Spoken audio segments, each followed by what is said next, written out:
Do speak up. We record the meetings. I'm Betty Kay. I'm the chairman of the Transportation Committee. We have quorum, so we can get started. And I want the acting manager, I'm acting chair of chairperson. CB1 has an announcement to make, so she's going to start. Hi, everybody. Welcome to the Transportation Committee for Community Board 1. This is Betty Kay, who's our chair, and we're going to announce that Michael Francoeur has decided he will be our co-chair for transportation starting now. We're going to say thank you and I'm sorry all at the same time, based on the room. And we wanted to make sure that we announce that this month because next month he has a travel commitment, so he won't be at the meeting where we normally announce such like that in April, right? All right.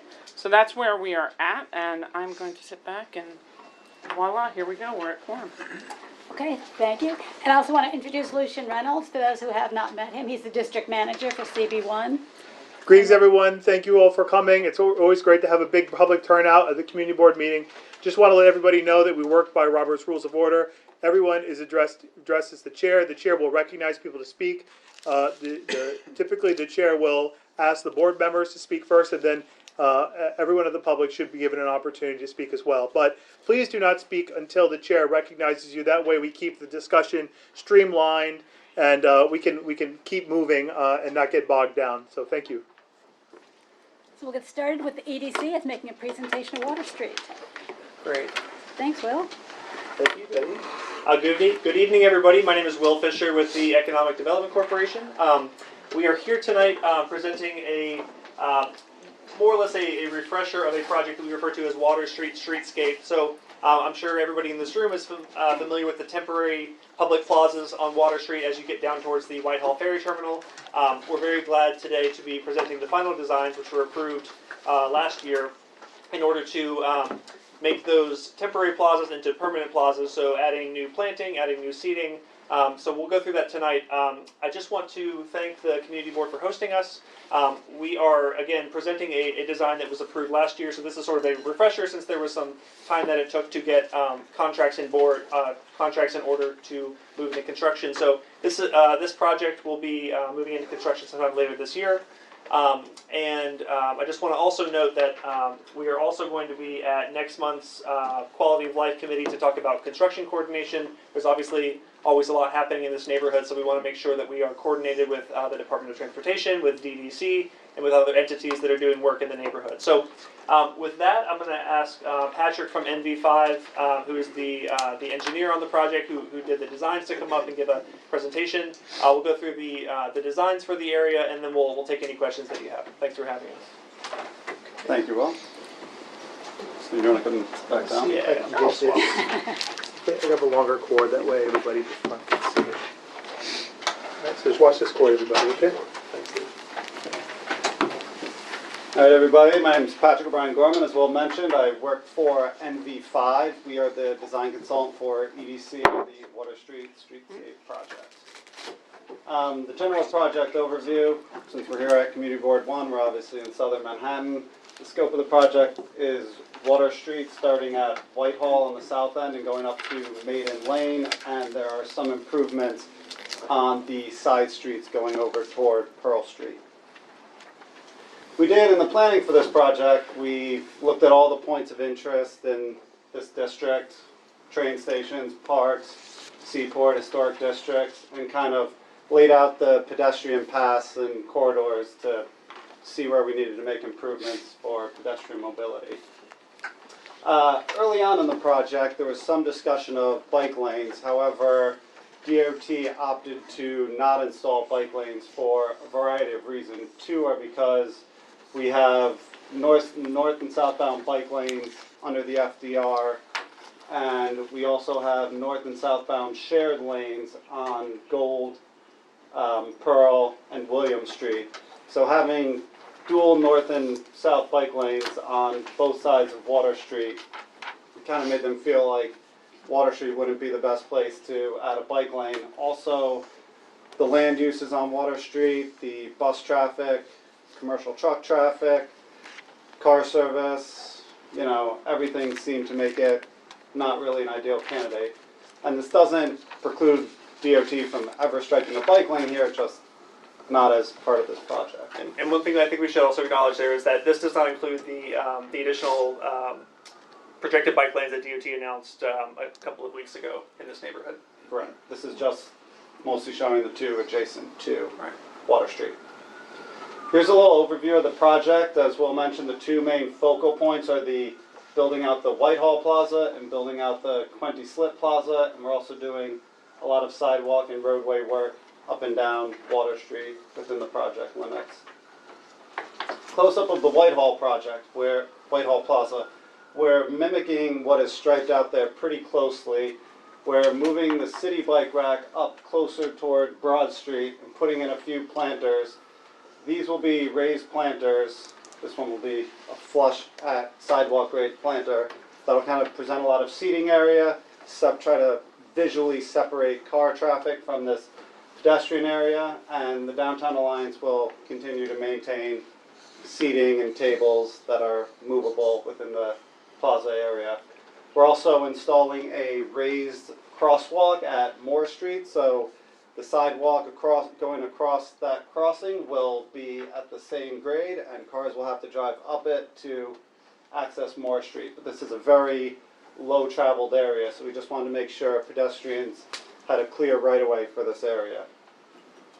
Here's a 3D rendering that'll kind of give you a little proportion between the people and vehicles moving throughout the space. I mean, a lot of the same stuff that we discussed on the last slide, just a lot of plantings, big wide pedestrian areas, similar traffic operations to the existing striping, same lane assignments, same lane numbers, and yeah, I think that's mostly it. Here's a little cross section of one of the planters. There's going to be a lot of seating area around the planters that'll be built into the wall of the planter, and then on some of the other sides there'll just be a steel edge that's about 18 inches high to hold the dirt and plantings in there.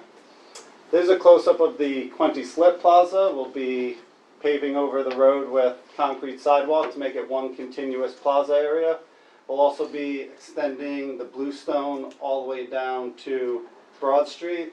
The historic landmark for this is a Francis Tavern block, extends all the way to the curb line, so we wanted to make sure that we were improving the historic value of this area. And we're also maintaining the rocket ship little art piece in the middle of Quinty Slip. That'll not be touched. And then on the other side of the plaza on Pearl Street, we'll also be raising that crossing so that cars will have to drive up kind of like a speed bump, and pedestrians will have the right of way to cross at that location. A speed table. Speed table, sorry. Here's a 3D rendering of Broad Street to Quinty Slip on Water Street. Same things that we showed on the last slide. Can you refer, I sometimes get confused to some of the address, so that like the numbers on water so I can see where you're going? Like, do you know what that number is? On Broad Street, I mean, there's Water. like, on Water, this is like Rockwell's Place, there's a Subway, Pronto's Pizza. I don't know the numbers, but I Gotcha, know alright. Dead rabbits. some of those, Dead Rabbit, so, sorry. about Now I that. know where you are. Thanks. Good question. And there's another 3D rendering of Quinty Slip Plaza. These were the renderings that we showed to the Public Design Commission. And you can see the public space that's going to be open to pedestrians, more seating that'll be provided and maintained by the Downtown Alliance. And then as we go further northeast on Water Street, we're building out the sidewalk on both sides to the location where it's striped. We're installing new trees along the northwest side of the street. And we're at the bus stops, we're putting bus shelters, lean bars, city benches. I'm sure a lot of you have noticed that there's the 7 Hanover Street, Hanover Square project starting. They put up the scaffolding. That's a totally separate private job that they're going to build out into the arcade to build a food court or whatever else they're planning. Going further north toward Wall Street in front of the Andes Hotel, we're going to build a little bus bulb to improve the bus operations at that location. Again, building shelters, lean bars, city benches for waiting pedestrians, waiting to board. We're going to replace a lot of the dead trees in front of the Andes Hotel. And similarly, on the south side of the street, we're going to reconstruct 2 corners on Gouverneurs Lane and bring those up to ADA compliance. Here are a couple images of the street furniture that we'll be using. Standard city benches, backed and backless, that you've seen all over the city. The tree guard that'll be installed to prevent a lot of trampling of some of the trees. We think garbage accumulating and pedestrians walking over the tree pits is why a lot of trees in this corridor have been not so successful. And the chairs that Downtown Alliance will be maintaining. Here's an overview. I know plantings and landscaping isn't the specific purview or role of this community board committee, but as a streetscapes project, it's important to note all the landscaping we'll be doing. I mean, I can't specifically speak to all the decisions, but our landscape architects went over with the Parks Department arborist all the trees and plantings that we'd be using throughout the space. Here are some of the smaller shrubs and flowers we would be using. We tried to divide some of the plazas into outer and inner zones, like an outer zone that would break wind and noise and visually enclose the plaza to separate it from the traffic, and then the inner zone would be some smaller, more decorative plantings. We had a similar inner and outer zone scheme for the Quinty Slit Plaza. And I can't speak to the exact, species of plants that were chosen, but if you have any questions, we can refer them to our landscape architects. And another overall view for the conclusion of the presentation. I also wanted to note during the last presentation, it was asked if we were doing anything for stormwater resiliency. And I wanted to just mention that we are not for this project, but I'm sure you guys are aware of the Big U project. Possibly, maybe not, might be. Where it's very separate from this project, but it is building out the a storm barrier along the shorelines. But this is primarily a streetscape plaza project. Any questions? Great, do you, Sure.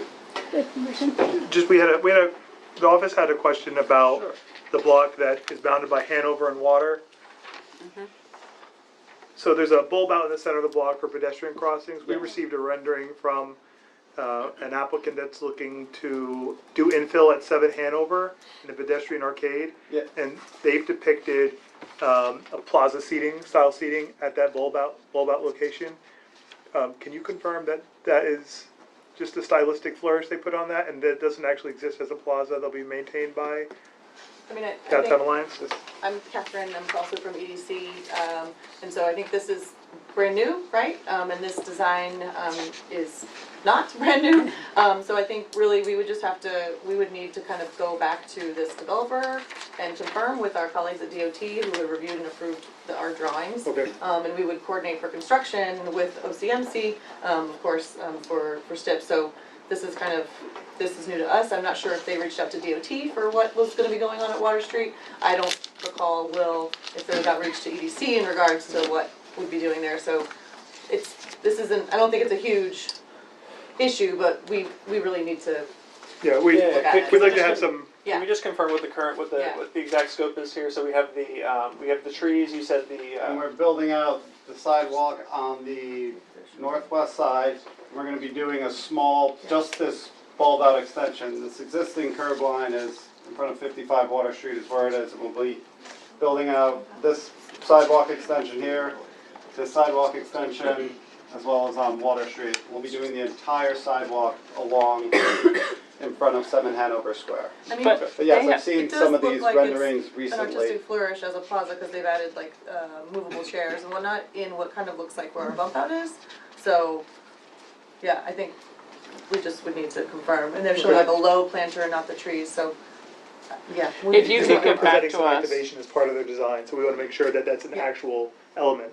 Okay, I've read that they Great. wanna do some food courts in the That's lobby, right. but that's just, There are I actual- mean, that's just an article I found on Google. Yeah, I'm not so sure why how don't you, far Lucian, they send go.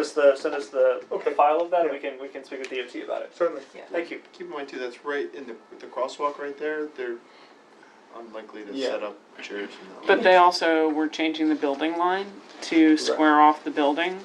So they were looking at some sidewalk treatments outside the building as well, which We'll is, coordinate with DOT. Okay, Yeah, great. I Thank mean, you. they've been they've Thank you, reviewed, Betty. they're the reviewer and approving agency, so yeah. the construction for these two are gonna be going on at the same time as well, so the contractors are gonna have to coordinate. Okay. They've already put out some scaffolding in the roadway for the 7 Hanover project.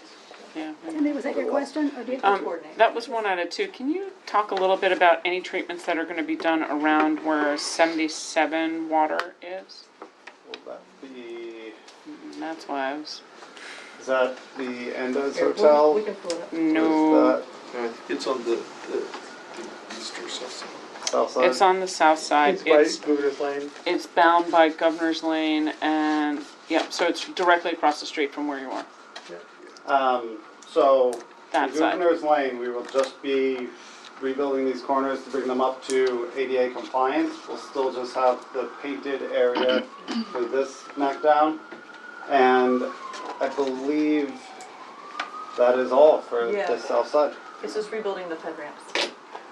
They presented to us a flush crossing between, to kind of turn Governor's Lane into like a shared street kind of concept where it's seamless with the plaza in This is between a- the. This is property another lines. private This is development? another infill. Oh, okay. We had looked at this very early on, but their right-of-ways actually go only up to a few feet behind the existing curbs there. So Yes. we had very little room to work, Yeah. and we had left it up to them when they developed that space, Okay. which was maybe So why they again, let you have to. we'll coordinate with DOT, and then if that developer should do the ped ramp improvements as part of their work, then we would Let them. let them do that. If we would do it first, or if we would do it in coordination, we would take care of it. But again, it'd be a timing, with there, so we'll reach out to DOT, on that, and if, and we'll, They also need to present to the, community board, they're not ready yet. Yeah. Okay, yeah, they seem to, then they sound like they're a little further behind in like a fully baked plan perhaps,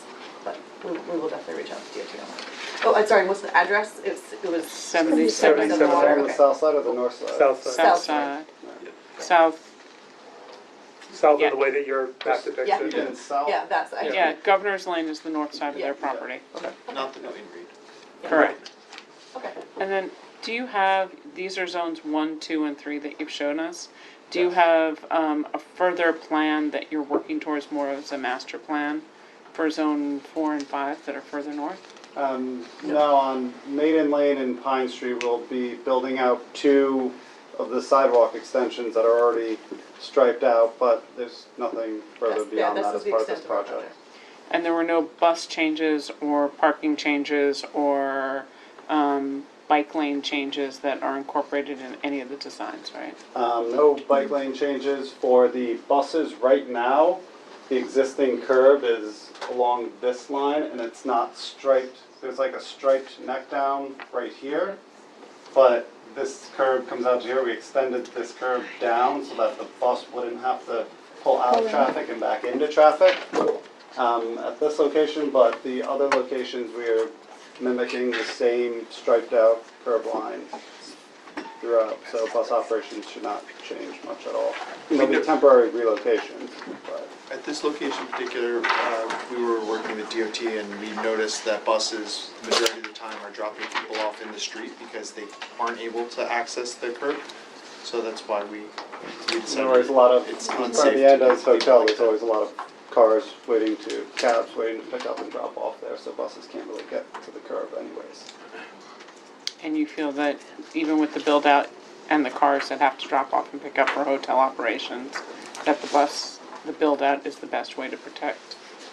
We did, I mean, we gave about 3 spots for cars to wait for pickup, and, you know, we feel that as an operational travel lane, it'll be difficult for cars to sit there and without being honk at and move along. It's also dangerous to drop off people in the street, and sometimes then they have to traverse down the roadway to get to the nearest pedestrian ramp if they can't pull directly up to the curb. Thank you. Any other questions? Well, One question, actually. Did the Downtown Alliance, on their website, I think it's like 10 years ago, they did a traffic study of Water Street. Did that come up at all when you guys were? We've updated the traffic study You did a update, number of okay. times, and DOT approved it in, I believe, 2017, Okay, got it. and since then. If we wanted to look at that traffic study's on your guys' website, or, I'm not sure if DOT The Alliance or publishes DOT? it. but they don't publish it? Okay. We can circle back on that as well. Okay. Be great to share that with. Yeah.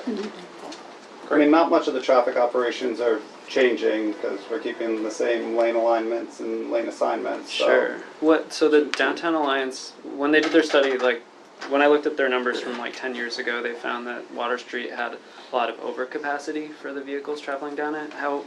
Is that something you found in your most recent traffic study, or has it filled since then? I don't recall the exact details, but I know further south, when we're down to one lane in each direction, Sure, I would further assume south. that would be, and as it widens out, there might be a little overcapacity, but I don't know the exact details. I mean, we look at every intersection and do a little level of service analysis, and we can share the final one through Yeah, that'd be DOT great. and EDC. The original traffic study was to determine where the interim striped conditions could be installed, and then our traffic study was, the main purpose was to confirm that those interim conditions didn't have negative impacts versus the previous traffic study, so that's what we were able to confirm.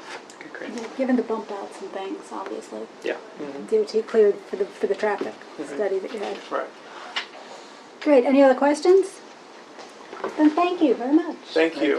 Well, when is this due to start? Anticipated? This summer, and the construction will be about 2 years long. But we'll, like I mentioned, I think we're already on the calendar, right, Lucian, Yeah, for for Quality the of Life. Quality of Life Committee in April to talk about construction coordination. See you there. See you there. Can't wait. We did actually bring our RE today, because we do have other staff that'll be working on the project for EDC Techno Consult. They'll be the folks that are in the field on a daily basis, so we'll talk more to them next month.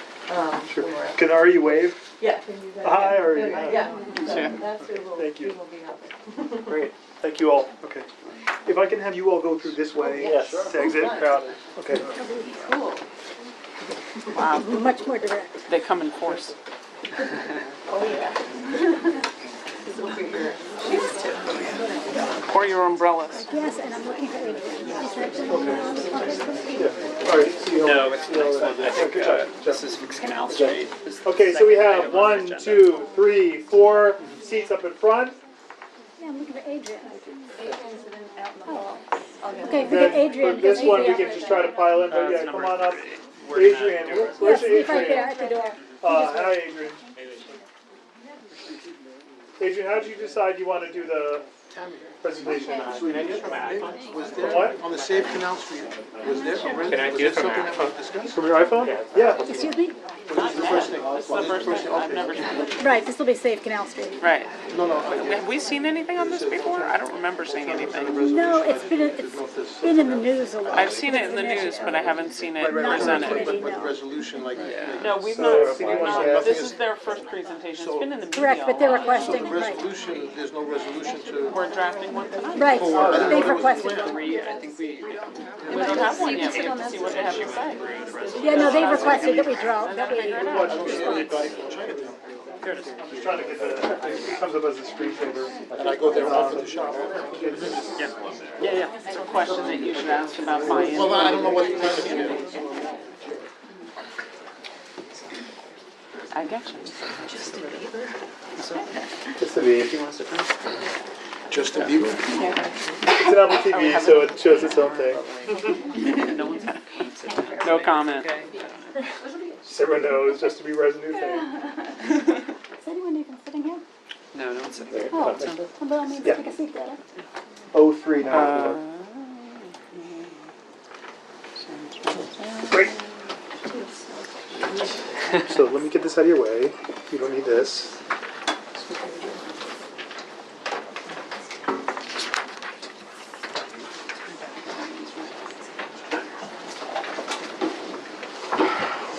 you prefer to stand? I can move back here. I like how short it is. Great, and Adrian Mack here's going to present City of Canal Street, which I'm sure many of you have read about in the news. He has to say, and the request then is to look at a resolution, so please listen to details, response for discussion. Thank you. If you don't have a good view, there are a couple of Well, I see printed there are some handouts. printouts if you, Would anybody, raise your hand if you need a printout if you don't have a decent view of the screen. okay, thank you. There we go. They're good. Thanks. Thank you, Betty. The floor is yours. Thank you. Hello, CB1. Thanks for having me here to talk about Canal Street. My name is Adrian Mack. I live in Battery Park City. I've been a resident for about 6 years. And I work in the Hudson Square area just north of Canal Street. I'm a committed downtowner. If I need to go north of 14th Street, I'm one of those people who grumbles and complains. And my orthodontist is also on Lafayette, just south of Canal Street. So I'm in this area all the time. Recently, our council member, Margaret Chin, published an op-ed in the Tribeca Trib telling us that the enormous amount of traffic on Canal Street is a public health hazard, and it's bad for our lungs, and it's bad for people who live in the city because crashes cause injuries, and it's a crisis that really needs to be addressed, especially in this age of Vision Zero. So let's talk about what Canal Street is. Basically, what we have with Canal Street is 7 lanes of highway-sized traffic in the middle of some of the most vibrant pedestrian neighborhoods in New York City. So you've got Chinatown, you've got Little Italy, you've got Soho, you've got Tribeca, and then you've got the Civic Center area, which we're in. And in the middle of that, you have a 7-lane highway. And so you've got loads and loads of pedestrians all on the sidewalk who are very crowded together because they're trying to get in between these neighborhoods and also the spillover from these neighborhoods. And then you've got tons and tons of cars with these giant car lanes. And the community wants to fix Canal Street. So, as I mentioned, Margaret Chin wrote an op-ed. We've collected over 1,000 signatures for a petition asking us to fix Canal Street. And on the street, pedestrians, cyclists, and drivers all say that Canal Street is a safety hazard. So the bottom line is that pedestrians, people who ride in cars, and bicyclists are all in danger on Canal Street. And you have a poor NYPD traffic guy who nobody's listening to. So on Canal Street, there are studies that have been done that have shown like peak hour pedestrian volumes at Canal and Bowery at the foot of the Manhattan Bridge, up to 1,800 pedestrians at peak hours, while peak hour vehicles are up to 600 vehicles per hour. So basically you have pedestrians who, there's 3 times the volume of pedestrians compared with vehicles, yet the vehicles get 90% of the street space.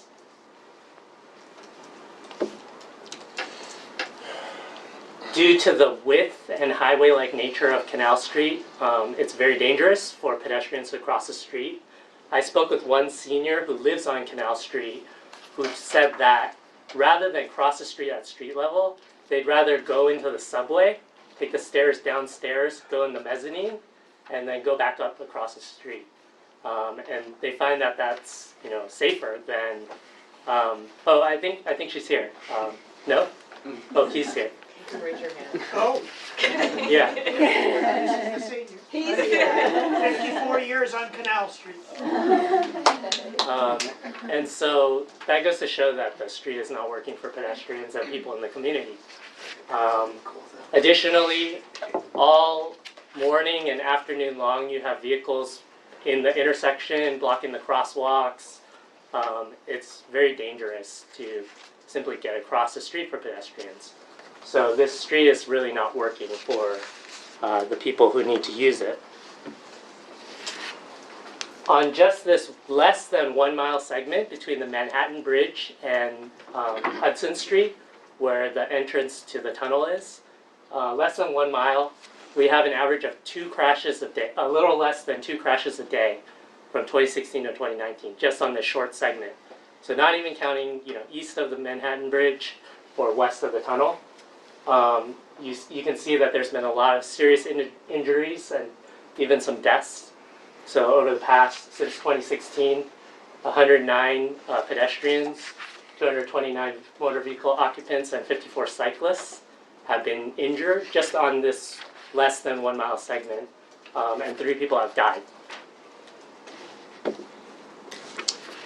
It's a problem for businesses as well.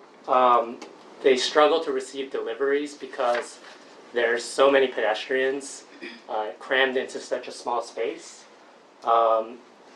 There's no space for them to, for the vehicles the trucks that they need to unload. There's no place for them to unload, like commercial loading. And so they basically double park, and that also leads to the intersections getting blocked. And then the deliveries themselves, they need room to deliver them. There's also limited space for street vendors. There's a very healthy street vendor culture on Canal Street. But I think we it might takes have some, sorry to interrupt, but I think we might have some people that are involved with the street vendor project here. Do we? I work at the street vendor project. Let's wait. Yeah, okay, Well, sorry. So that also adds to sidewalk conflicts, and there's also no safe route for cyclists to travel across town. So what are the solutions? Some of the solutions are things that have been used by DOT all over the city. Super successful everywhere they've been used. So it makes sense to use them on Canal Street as well. So number one is wider sidewalks, including painted sidewalk extensions. So we don't necessarily need to get concrete capital expenditure right away. As you can see, painted sidewalk extensions have been used all over the city with great success. Neck downs provide multiple benefits. Basically, the crosswalk gets shorter, so people, seniors or people who have mobility impairments can get across the street more easily. As well, it provides daylighting, so if there's, typically there's cars parked at the corner of the intersection, and young children can't be seen by the drivers because the cars are blocking their view if they're short.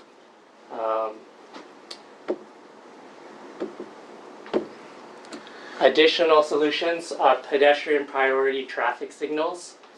So basically the walk light for pedestrians before cars get the green light. So pedestrians can get out into the intersection so that they can be seen by cars, and it also gives them more time to cross. As well as vehicular left turn bans. So left turns were 3 times as deadly as right turns, according to the New York City Pedestrian Safety Action Plan. And left turns also cause a lot of congestion along Canal Street by blocking the flow of traffic. Additional solutions, curbside reform. So as I mentioned, businesses struggle to receive deliveries. So increased commercial loading zones would be part of the solution, as well as managed curb regulations and designated space for street vendors as well. And finally, east-west bicycle corridor. Protected bicycle lanes along the Canal Street corridor to connect basically the Manhattan Bridge to Tribeca, Hudson Square, and the Hudson River Greenway. And the bike lane does not necessarily need to be on Canal Street itself, but some way to connect together the bridge and the Greenway. And what are the consequences if we don't act?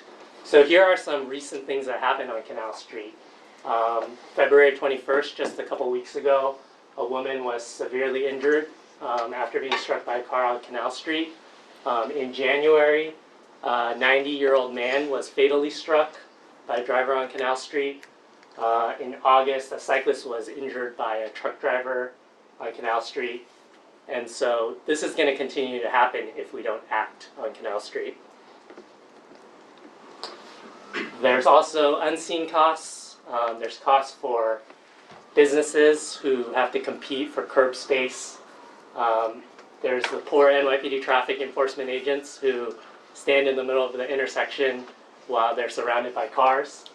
And there's also a quality of life and human toll. I spoke with another person who lives on Canal Street who says they have emphysema from the amount of traffic that's on the street. There's also, medical costs that have to do with, pollution from cars, and, not to mention all the safety issues that we've already covered. So, Councilmember Chin is asking us to act urgently. The city can act today. And many of the things I just mentioned, including wider sidewalks, commercial loading zones, signal improvements, and left turn bans, she mentioned in her op-ed in the Tribeca Trib. So, CB1, we have an opportunity to make Canal Street safer and work better for the residents of all of these neighborhoods. And so I would love to have your help in making that happen. Thank you very much.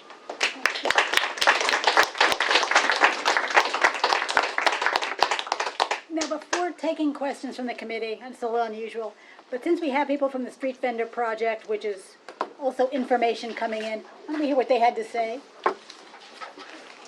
Yeah, hi. Someone like to Matt, speak? From the Street Vendor Project. My colleague Emily is here. And even more importantly, we have a vendor who works on Canal Street.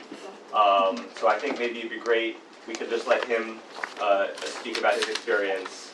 And then also if there are questions, can answer them. Yes, But, no, keep it brief because we have a large agenda. Yeah. But really focus on the problems to you, the problems you see. That's what we're most interested in, the problems. he speaks Spanish, just so he knows, so Emily's going to help Right. interpret. Bueno, yo trabajo en Canal Street con Lafayette, en la esquina. Y he visto muchos problemas, sobre todo en esa esquina, de vehículos y peatones.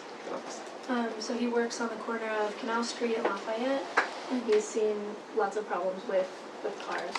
Yes, tanto de vehículos como de personas peatones que van Oh, pasando. and pedestrians crossing the street. En esa esquina nunca, porque yo trabajo justamente mirando hacia la calle, nunca se respeta los vehículos que van o que vienen el semáforo en rojo. Oh, so he's saying that he works like right on the corner of the sidewalk, and he sees that the vehicles never respect a red light. A pesar de haber policía de tránsito ahí, ni siquiera respetan al policía y bloquean la pasada para que vengan los vehículos por Lafayette. He's saying that they don't respect the police, the transit police that are there, even if they're sending around. Y yo veo que en otras calles hay la línea de peatones, pero también hay unas líneas cruzadas para que no crucen, pero los vehículos cruzan con luz verde y se quedan estancados a veces y no avanzan los que vienen del otro lado. So he's saying that there are crosswalks for pedestrians that have like X's saying that a car can't be on them, but he sees them go on it anyway. Pero en ese sector no existen esas rayas cruzadas. Hay el problema que hay mucho tráfico de camiones siempre en Canal Street y eso hace dificultar que las personas que están pasando peatones por la crosswalk, por la línea de peatones, no puedan pasar porque están los vehículos unos con otros y arriesgan hasta sus vidas. Y hace una semana que atropellaron a una persona, pero fue hacia el medio, no a ese lado. Basically that there's a lot of traffic and cars in that area, and they don't respect the pedestrians when they're crossing, and they're kind of going around pedestrians, and he said that there was a pedestrian that got hit recently. Yeah. Y otro es el problema por Lafayette, siempre vienen camiones en segunda línea y doblan hacia Canal, y he visto muchos choques con carros chicos al pasar a llevarlo que quieren doblar ese canal. And there's lots of trucks that cross over different lanes and have, hit with smaller cars. esa es la segunda línea. Los camiones como son muy anchos, tienen que ir en segunda línea para doblar, pero siempre pasan a llevar el auto chico y he visto muchos accidentes típicos en eso. Right, that there's lots of accidents with big trucks and smaller cars trying to cross different lanes. Y por el lado de la vereda donde yo trabajo en Titipán. Es muy corta el espacio que hay en la vereda y al frente es muy ancha, entonces hay diferencias para, o sea, yo trabajo ancho, mejor dicho, y al frente es angosta, es más chiquita. Y ese es el problema para los vendedores y para la gente que pasa también por ahí. He works in front of Citibank, and there's just differences in the wideness of the sidewalks, so that makes it difficult for vendors to vend if the sidewalk isn't wide enough. They can actually get a lot of tickets from the police for not being wide enough. Yo trabajo ahí 10 años en Canal Street. Disculpen por no hablar mucho inglés.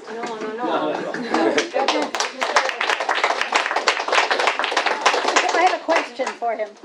He talks a lot about cars and trucks changing lanes. Is that to go faster, or is that to get near the curb? Or why does he think they do that?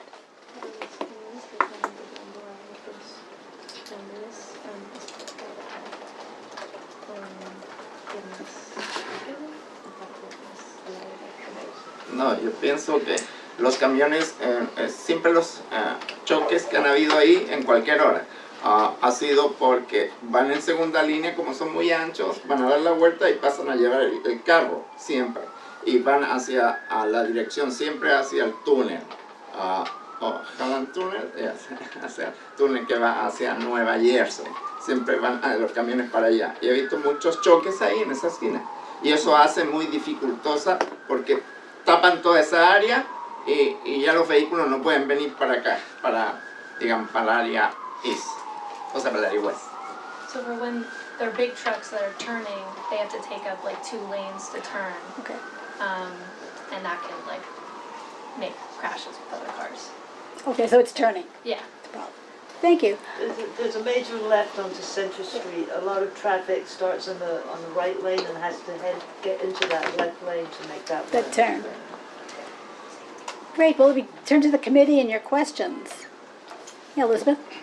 I actually have 2 questions. First of all, so how does NYPD traffic enforcement fit into all this? I'm not saying that these aren't great ideas and they can certainly work, but if there's no, if nobody's obeying the rules of the road and the NYPD is not getting tickets and somehow that's not effective, I mean, how does that all factor into it? That's the first question. And the second question is, how do you think congestion pricing is going to affect all of this too? Sure, so Which may end up being something you didn't intend, and so maybe some of this is premature, I don't know. I mean, I just wonder how you foresee that happening, and if you want to wait a little bit, I don't know. So, anyway. So as far as NYPD traffic, my understanding is that they can only give parking tickets and they're not able to do like moving violation or enforcement. What? That's not Right? true. Is that not true? That's I'm not not That's sure. impossible. That's If impossible. you see somebody speeding or driving dangerously, tell them that they can't get it, or go through a red light, that they can't give a ticket, only parking tickets? No, they absolutely can. Okay, I might be I misinformed. think he's talking about the traffic I'm enforcement talking about, agents. I'm not talking can about, say Traffic enforcement agent. Yeah. Crossing people. Oh, well, yeah, well, yeah, I There's mean, a- that's the people yeah. that are there on There a are daily different- basis. there's different A levels. crossing guard may not issue tickets, a traffic, if it is an NYPD traffic person, they can issue tickets. It just depends on what the person's status is in within the NYPD. And if the issue, if there needs to be a status change of the people, then that's a discussion that we definitely need to have with NYPD. Okay, I might be Right, so misinformed. if they're having more It's parking traffic, enforcement it's people, not- what you're saying is the mix of Right, people right. may be wrong. I mean, the people that are there, I believe, are like the traffic people, so I don't know. Traffic They're or not- parking? They're traffic.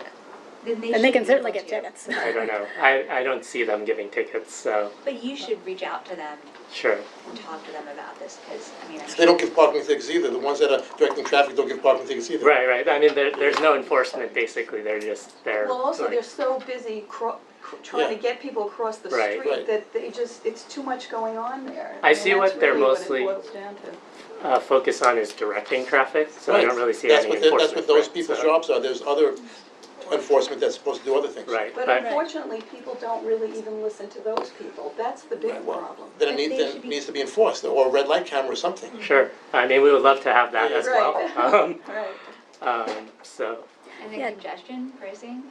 so Actually, that's that's one and unknown. But interestingly, this is a federal highway. This is the one that Trump's administration is saying they want to hold up congestion pricing because they don't want to get permission on the federal highway to allow. Oh, so there will be no, So right now, they're talking about holding There's- up and not allowing It's congestion uncertain. pricing. It's on it. uncertain because it's still in the zone. Right. So it doesn't make a difference. Even if you're not hit with it on Canal Street itself, still be- the minute you get left or right of Canal Street, it will still be applicable. right. Because they don't control the city street grid. Right, so traffic is clearly very fluid, right? It's not isolated, so, I mean, congestion pricing around the city will certainly affect what goes on in Canal Street, so It will I'm just de- saying you should Sorry. look at that. It'll definitely affect it, but it's down the line. And these improvements that we're talking about they're small compared to the amount of people that could be saved and have a safer crossing. I'm not saying that these ideas are not good, but what Yeah. I'm saying is what you don't wanna run into is a situation where you spend time and effort and money, maybe also, trying to do certain things to ameliorate these problems, and then all of a sudden, a year down the road, you're Right. like, oops. Well, you know, Right, congestion but, pricing wait, I don't want to get into yeah, private right, so conversations, yeah, we're having just a yeah. committee. You gotta But- walk it back. But I think actually what he's asking too, don't forget, is that we take it to DOT. They're the professionals that really decide if it's too short-term, if the counts justify it. So some of that is protected by the fact professionals will get in there. But Patrick. Well, that's actually feeds right into my question. My question was going to be, where is DOT on this? But I guess there's an assumption within that question that it is DOT's purview. You said it's a Yes. federal highway, so I'm now a little confused as to whether It is DOT's purview. It is DOT's. the entirety of it is fully within DOT? Okay, so then where is DOT on the issue? They are waiting for us to say something. And so in fact, I can tell you, he went to Councilman Chin, and we are the route to get to the DOT for the community. So they are in general, it's the kind of problem, these are the problems they want to hear about. That's what they want to hear from the community board in general. That's why I keep telling people when they present, tell us the problems. They don't want to hear the solutions.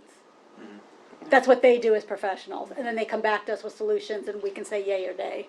And so it then comes back with going before everyone with their proposal when they have them. Can I ask a follow-up? It's not related, but it's related to the vendors. As you probably know, so Councilmember Chin has supported legislation in the City Council to expand, or rather, I guess, lift the cap on the number of licenses that are issued to vendors. And if that happens, and we see more vendors on that Canal Street corridor, I know you mentioned in your presentation that there'd be a designated space for street vendors. I'm just wondering if the plan accounts for that potential increase, and if so, and even if not, where do you see the vendors being sort of placed according to your plan? Sure. I mean, this is not a full-fledged plan. Okay. I would say that if you look at other places in the city where things like this have been done, so near Koreatown on 33rd Street, they've basically given more of what was formerly roadway to sidewalk space, painted sidewalk space, and there's room for vendors there. And so I think that as you sort of think about how you allocate the street space, there are opportunities to provide space for vendors, absolutely. And we've seen that be successful other places in the city. Yeah, we saw that in Times Square at Christmas time, but they're going to do that down at Whitehall too, where they just give part of the street to the pedestrians, the volume. But let me get Mimi first, and then. Where do you think all the cars are gonna go? Yes, that's a. Where do they go on 14th Street? Yeah, I so mean, there's- 14th Street's not like a Let him thoroughfare answer that, between like please. the bridge and then the tunnel. Like, if you wanna go from Brooklyn to California, you could go through Staten Island, right? But if you want to go from Brooklyn, like, towards, like, wherever, you know, I forgot where, from, on the other side of the bridge, there is Boise. if you wanna, if you're in Brooklyn and you're on, what is that, Flatbush? So, Yes. and then you're driving along and you wanna go to the tunnel, like, you'll definitely go to the Manhattan Bridge. Like, what do you wanna do, like, shut down the bridge to pedestrian traffic? Like, to have only pedestrian, it doesn't make a lot of sense as to where the cars would go. Like, it is a direct thoroughfare to the So tunnel. in traffic engineering, there's a concept called induced demand, where basically if you don't provide, basically when you shrink car lanes, the amount of cars actually disappears. And we've seen that actually happen on 14th Street. But that's not the same thing. 14th Street doesn't lead to a tunnel that goes to another But I state. want to remind people, is you're dwelling too much on the solutions. Can I talk? No, Can I no, get the answer please. from him? When I recognize you, you can. Let me You just have say, to run this down the middle, Betty. You can't Mitch? switch this to like a point of view, Betty. She asked him a regular question, and then you jumped in to try to change the narrative. Yes, and I'd I'm like to hear changing from the- this gentleman. Mitch, please. Allow Betty to recognize. The point is to ask him questions as a professional point of view when he did not come here as a professional.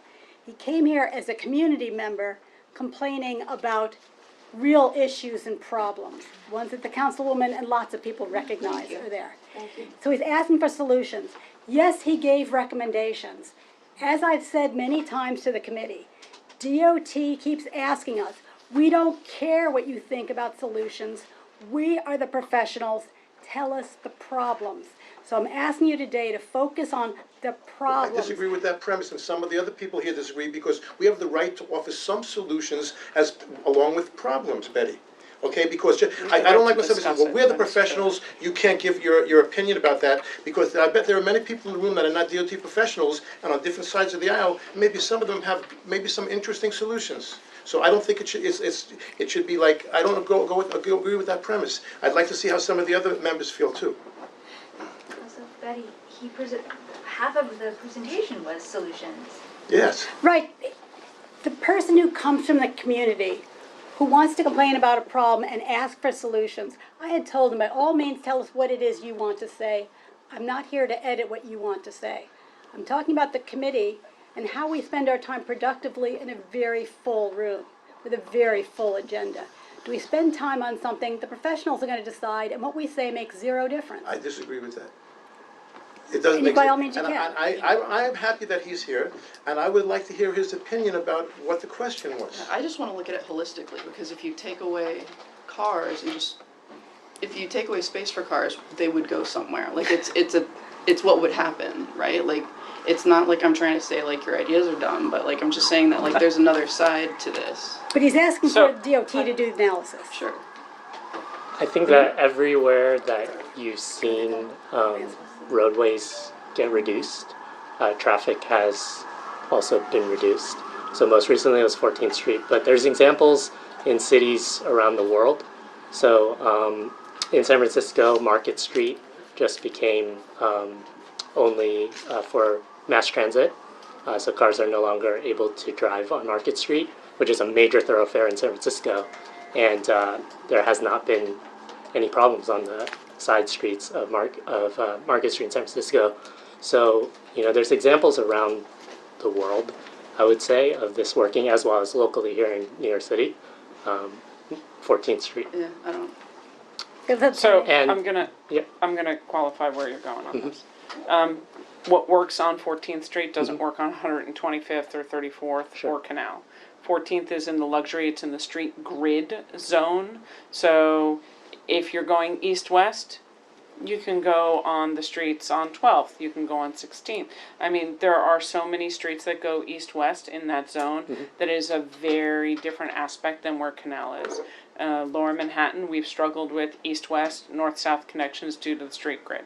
So solutions, I would agree with Betty, need to be developed by DOT. Canal Street is a unique location because if you're going from Brooklyn to Jersey, it is one of the only ways to get there cross the bridge into a tunnel. It is very different than 14th, very different than Market Street, because it is the main thoroughfare for connectors, not only within the boroughs, but within 2 states. So there are things that DOT needs to work with, state as well as local. It's not bad to ask them to study. I think that the community board can ask for a simple study for Canal to make recommendations. I am with Mimi in the concept of Canal definitely needs to be improved. The trucks need to be improved. That's part of congestion pricing. Whether or not they work with nighttime deliveries, that could have a major impact. And somehow looking at this very holistically and in stages, and not saying, okay, let's just get rid of every car today. That's great, because that may not be the right answer. And having DOT come back with a staged process and evaluating at each stage what works and what doesn't would be the most prudent, because this is a very tough neighborhood, and nobody in the room has even mentioned the fact that when the Manhattan Detention Center gets rebuilt, that will completely add and change some of the patterns for what happens there because of Center Street, because of Broadway, and because of Lafayette that's there.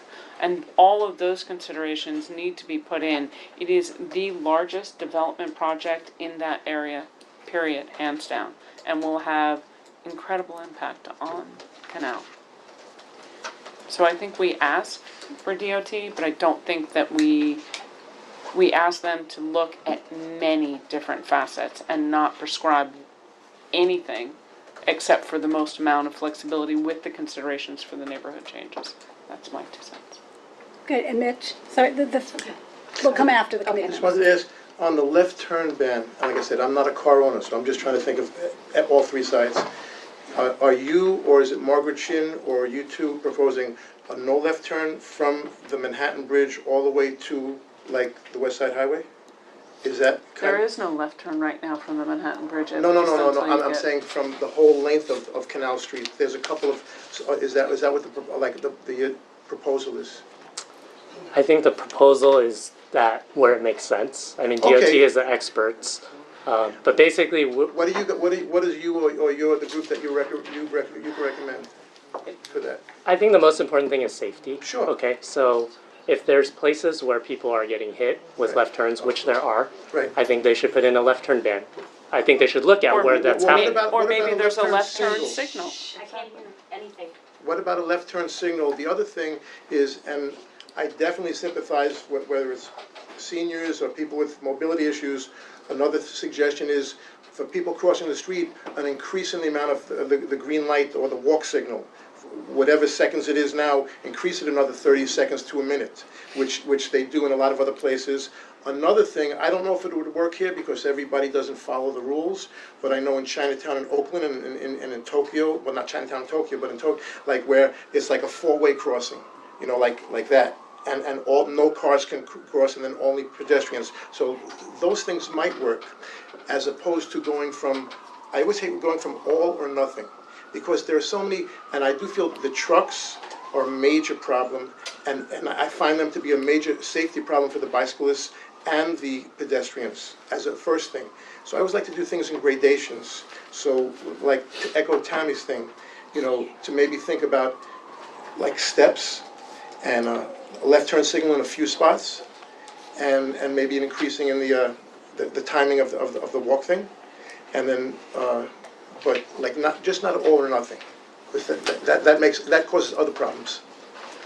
Okay, and I'll sorry, say Michael. one. Yeah, I agree with, actually on whole, with what Tammy was saying, and I definitely hear concerns. I think the thing that, I agree with us asking DOT to come back to us with a suite of options, because, and I do think that the most important thing to me, and I don't know, I think to us as a community, is what can we do as soon as possible to make sure the pedestrians are safe on that corridor, because it is not safe currently. So hopefully, that, I think that should be our goal, really, and not to like, and maybe there are steps, maybe there are different options we can do, but what we can do, yeah, I guess. But that's all I want to say. Great, anybody else on the committee?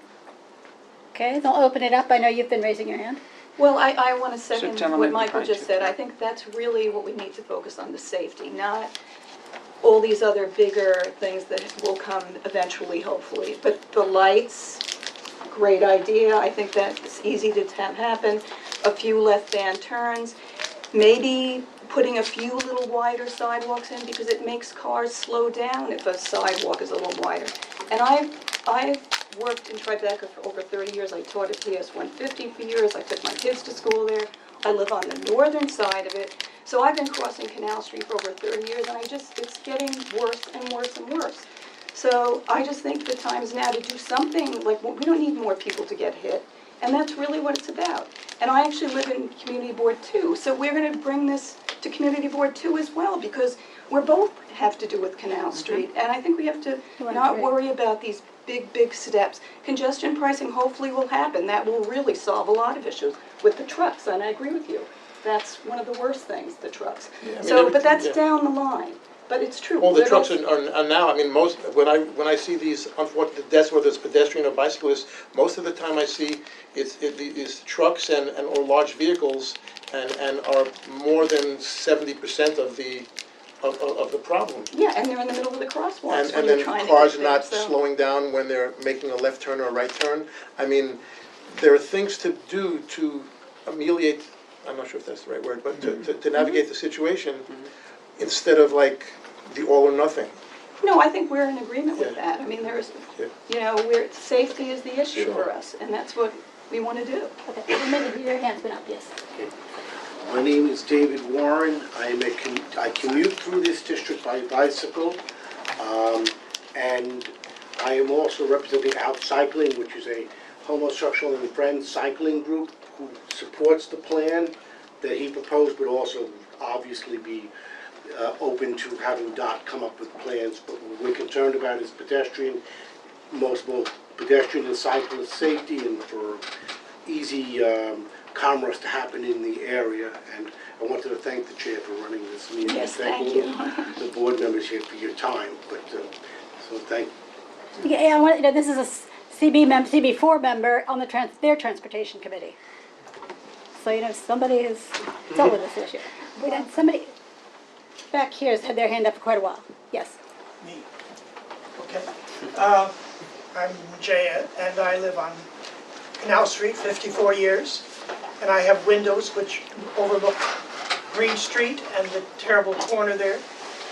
But a few years ago, the Times said there was 100,000 more cars each year coming from New Jersey over through the tunnels, which gives about 10,000 for Canal Street.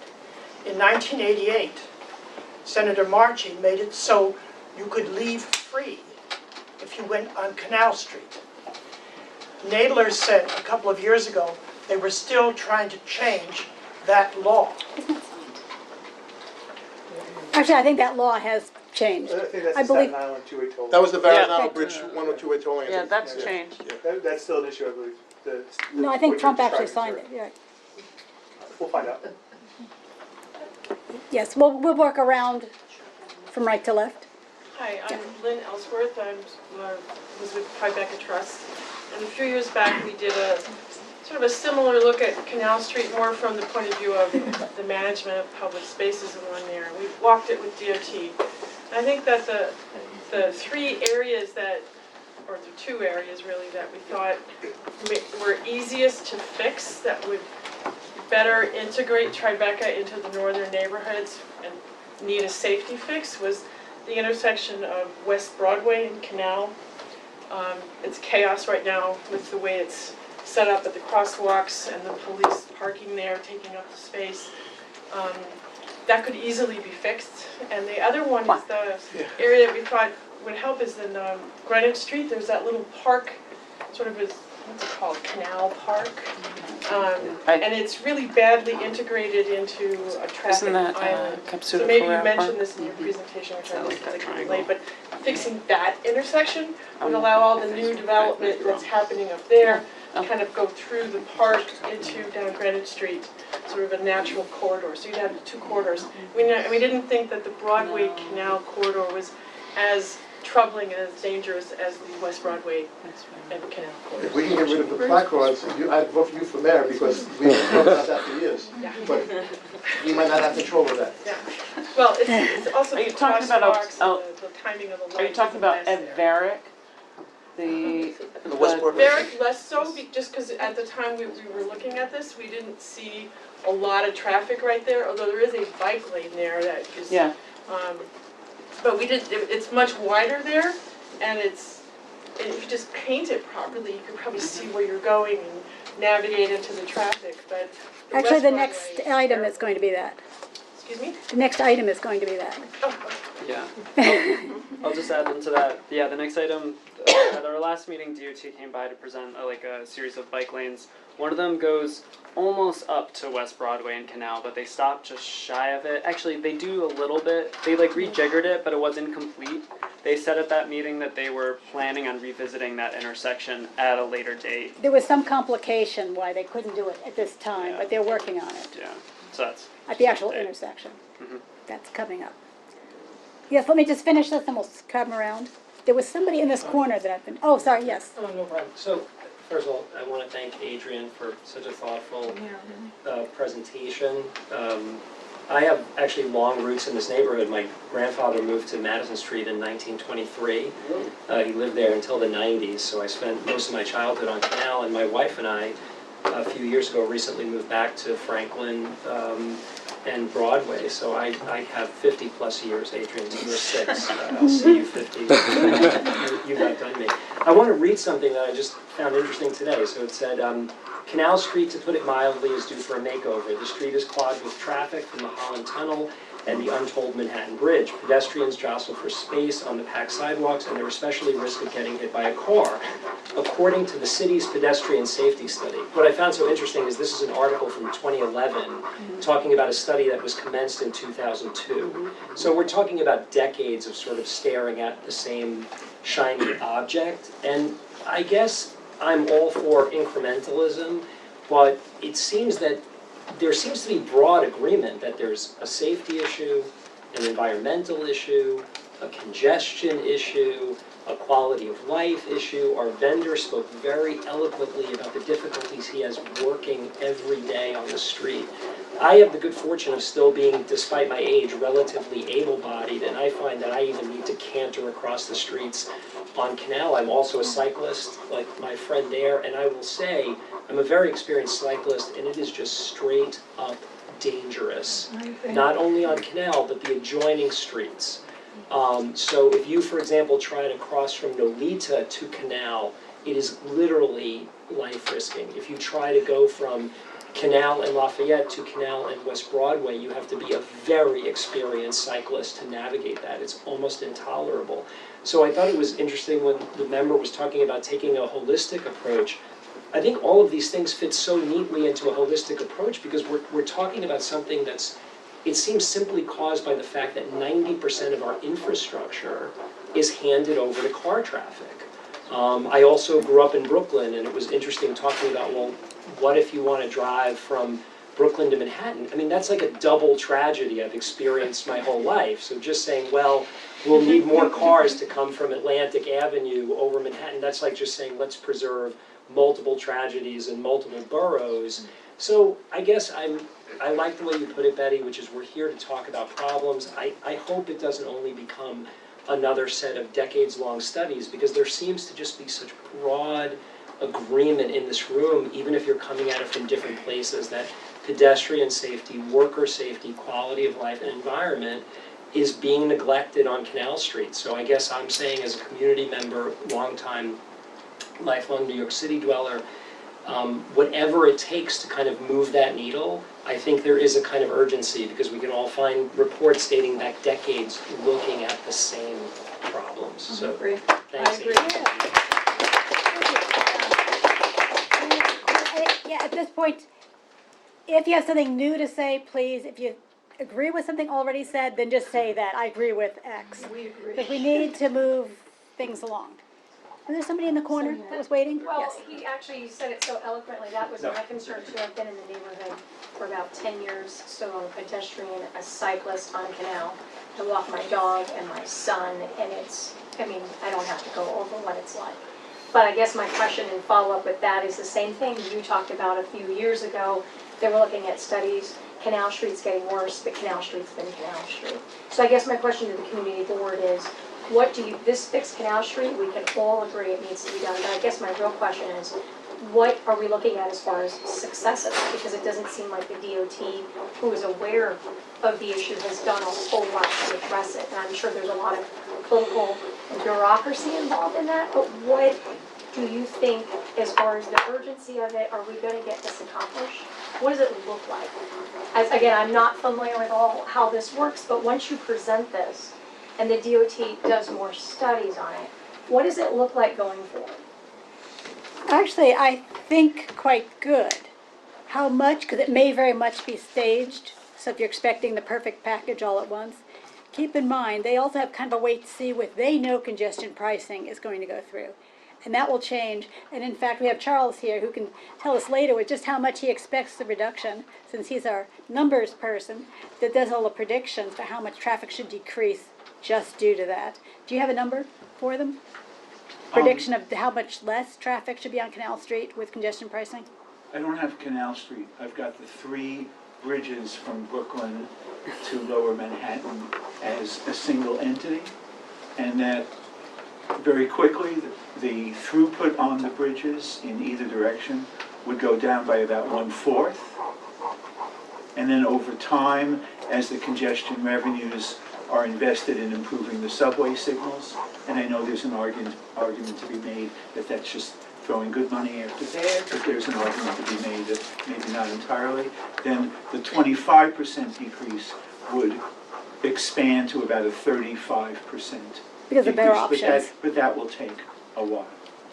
And so keep in mind, DOT is going to look at that. Just one thing to add, the mayor signed a bill into law requiring the Department of Transportation to put together a master plan for all the streets, thinking of safety improvements and other sorts of upgrades. So a resolution that come out of this committee would definitely be well-timed in making sure the DOT knows to put focus on their master plan and be inclusive of Canal Street, should that be what the committee wishes to do. So Right, and we know that we have the support, since we have someone here from Councilwoman Chin's office, that she is very supportive of fixing Canal Street too. can we just move the business of the community board along Yes. and get to a point that we do a resolution tonight that requests DOT to add Canal Street into the master plan? We can note constituent concerns as raised, but I would very specifically not subscribe to constituent solutions. Right. Sorry, no offense intended. And to ask for to have them take a look at it and come back with the conversations and the things that we've said around the table. Okay, in fact, I can tell you that Ed Pinkar told me exactly what words to use when I, Beautiful. the problems. I would say it's always a good thing to go to the commissioner. And his wording was to give them purview of the most freedom to do what's needed without excluding things. And it was Manhattan CB1 urges the DOT to evaluate Canal Street for pedestrian safety and streetscape upgrades. And then in the whereases, it will spell out the congestion that was pointed out, both on the street and on the sidewalks. It'll talk about the problem with getting to curb access, crossing the street. All those things are going to Can be you read spelled those out. Sure, because I got these in advance from Adrian, so I was able to put them down. One, whereas there have been 2,567 reported crashes in just the stretch of Canal Street between Manhattan Bridge and Hudson Street since 2016. That's close to 2 per day. Where is that documented from? You can get it off the open. That's data. what I just want to make sure is that we're sourcing it from, the open city data, and that it's, you can tag it back to verifiable sources. Right. The crashes have injured 54 cyclists, killing 1, seriously injuring 39, 109 pedestrians, killing 1, seriously injuring 89. 229 motorists, killing 1 since 2016. In 2017, 2 people were killed in traffic crashes at Bowery and Canal, despite a redesign of that intersection. Canal Street, again, located in Chinatown, was a big, busy district, but is 7 highway lanes wide, with double parking and competition for curb space, hence some of the movement of the traffic that you see. The frustrated drivers honking and becoming aggressive when they get stuck in gridlock, going between the Manhattan Bridge or down towards Canal, or going towards the Holland Tunnel at the other end. Sidewalk space being inadequate to accommodate the many street vendors and large pedestrian volume. That often forces the pedestrians out into the street, which is harm's way. The businesses struggling to receive deliveries along the corridor, while workers carry massive loads on foot amid traffic. Get to see all these things quite routinely. The activists from Transportation Alternatives and the Street Vendor Project showing that demanding traffic calming and safety measures for the Boulevard of Death. So there have been outcries and demonstrations. Local Councilwoman Margaret Chin with her op-ed in the Tribeca Tribune, and the quote for that. So there have been a lot of people who have been on this, like you said, for a long time.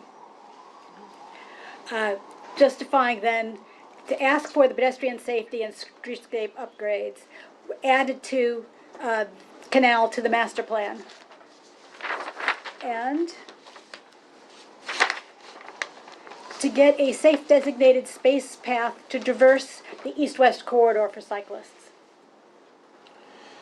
which again could be on another road and very well will be. Well, then that has to be put down also, like what you, the second thing that you just said should be put down there because. That's what corridor is.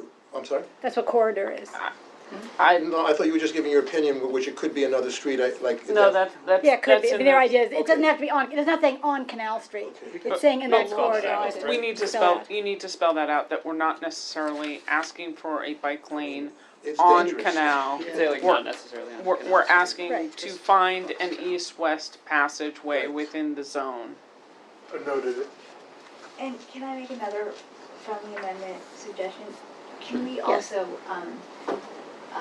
include something along the lines of what you had mentioned, that this is a decades-long problem, that DOT has been was looking at this in the past, apparently the I've study been is looking not at this for here. over 20 years. For over 20 years, we gotta get moving on this, there's some urgency behind this. I mean, just to We also- remind them. I think that's a good. We also need to take into account the future changes, not only looking at current, I'd like to put in there, whereas any study needs to take into account the future plan changes, because we cannot ignore the impact of MDC.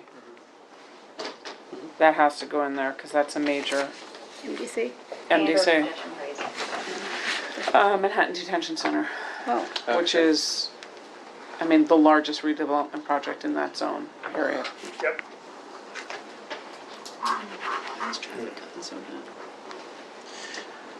When they did the Verrazano Bridge, it pushed all the traffic Okay. through Manhattan versus through Staten Island. When- anything else from committee?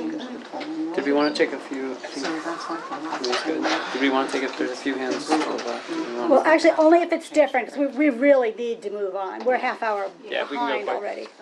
I can be, If it's real different. new information yeah, only. I can be quick. I'm Joe, I'm a software engineer.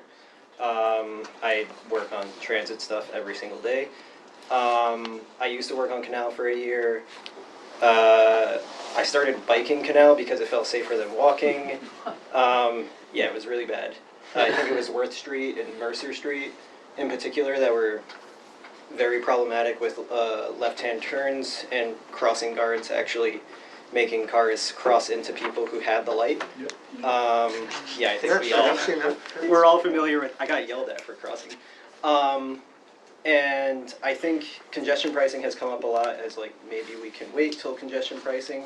I don't agree with that. As someone who walked down Canal Street and biked down Canal Street for a year, when it wasn't gridlocked, it was a speedway. The lanes there are like 13 feet wide.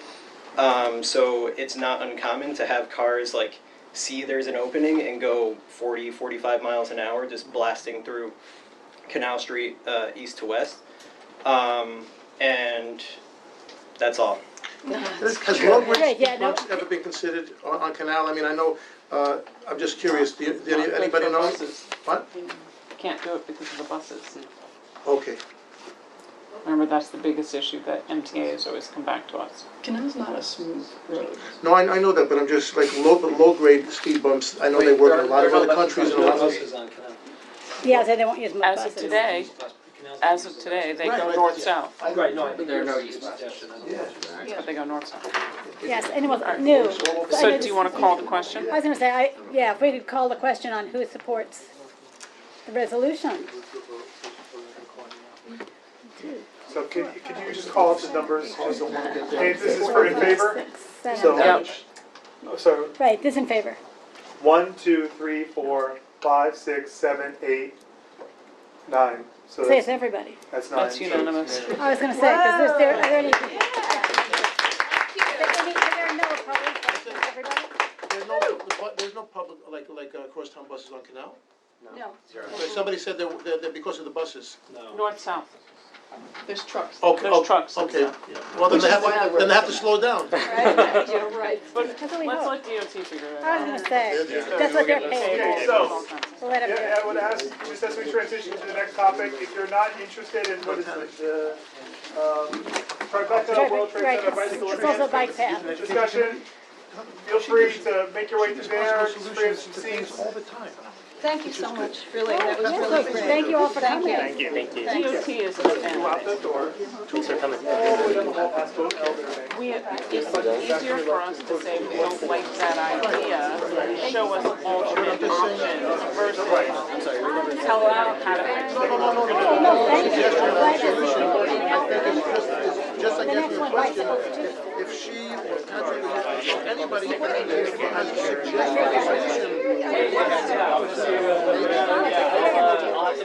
I've been biking through it around the Hudson Yards area, and everybody's got a great. I wonder If I say like, what about a solution of increasing the walk sign from 45 seconds to a minute 15? All of those That's are not a good having that as part of the overall dialogue, saying that could improve, I have pointed that, maybe somebody was that it was really, really non-capital expenditure item.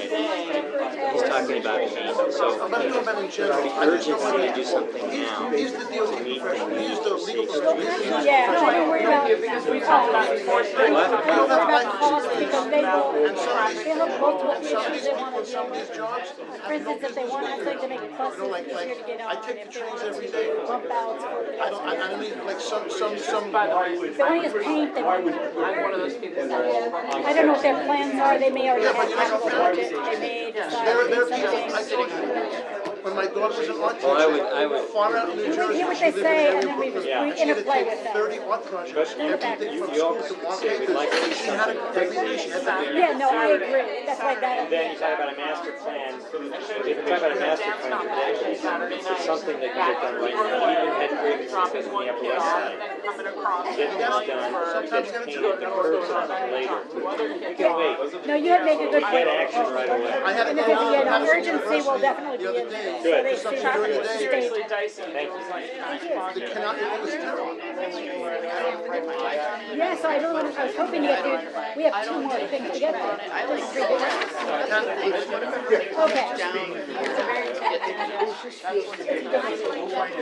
Okay, people.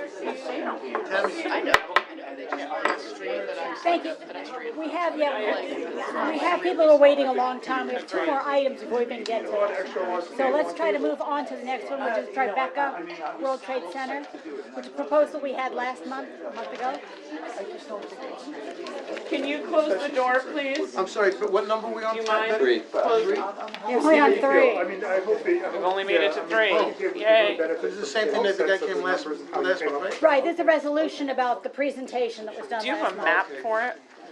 Lucian, do you have a I map hope- for item 3, please? Do you have the thing from The the World Trade? The DOTs, oh, sorry, let me,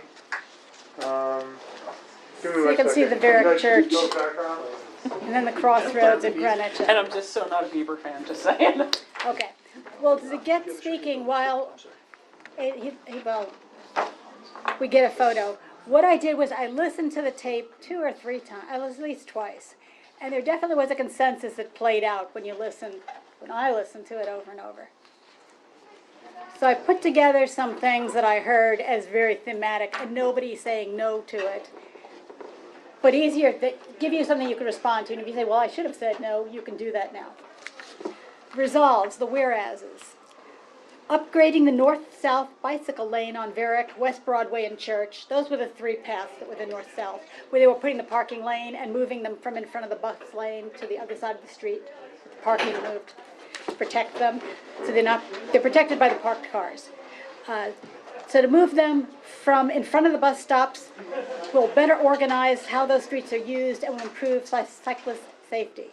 Keep in mind, the moves are cyclists to move to the other side of the street, parking's coming out a lane, protected, the bicycles will be next to the curb on the opposite side of the street, protected there'll be no change in the moving traffic. Was I here, had I left at that point? I think No. before you can, Well, there will be, I mean, it might be a good idea, but there will be a change in moving traffic because it's gonna make the congestion going into the Holland Tunnel when you're going up Church even worse.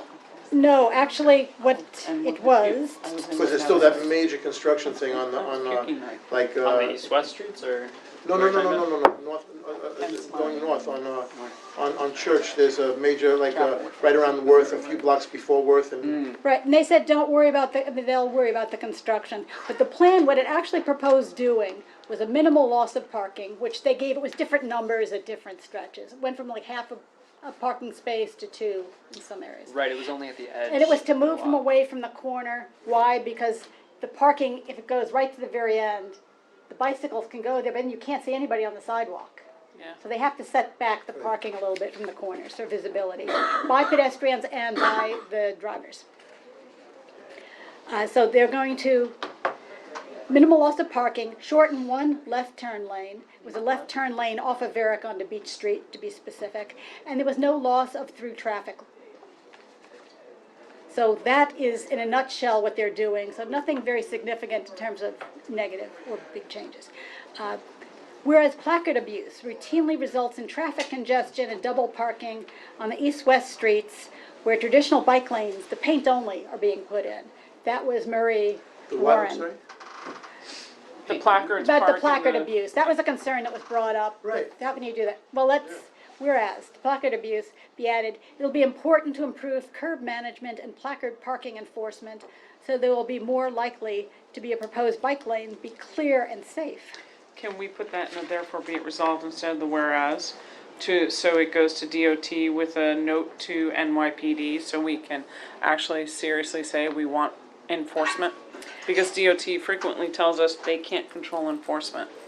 Right, what I put in is for the be it resolved, DOT returned to the Transportation Committee to present an update on the status of the new placard enforcement team and a plan that could help ensure the usability and safety of the proposed traditional bike lanes.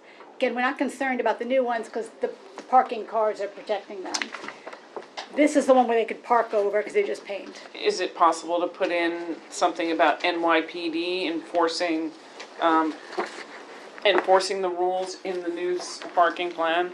Because their successful enforcement, if they don't enforce it, then it doesn't make a difference how many times we change everything if they're still gonna park anywhere. So, respond to community concerns and outrage and I enforce. truthfully don't see it happening. I wish it would happen, but I don't see it happening. You're missing it. But I agree. Might as well ask for it. Okay, so it would be resolved to get increased enforcement, asking the NYPD for increased enforcement for those east-west streets with the new painted or traditional. Okay, so we can go beyond DOT to get to NYPD as well. And also put in there that DOT explore the possibility of putting a bicycle lane on VC Street between Broadway and the Greenway. If and when jurisdictional issues with the Port Authority and security issues with the NYPD can be resolved. And Lucian's going to work with me on that wording because he's had conversations with the Yeah, I Port spoke to the Port Authority about it.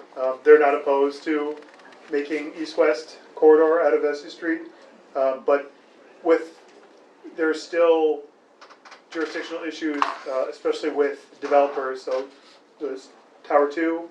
Like the Performing Arts Center. Access, staging, that's why that is still the way it is. But we can put it in here that we request that. Yes. And absolutely. urges. I think it would be actually really important that you put that in there to make sure that the Port Authority knows what the end result that you expect it to be. That's the enforcement thing that we had, I think we agreed that to be put in anytime, it's in there? Yeah, Betty's got the enforcement in there. Okay. Right, so that's why I went through all of it, and there was the issue of enforcement, there was the issue of why not VC Street, because it's just sitting there. So dealing with their comments, there were these other jurisdictions.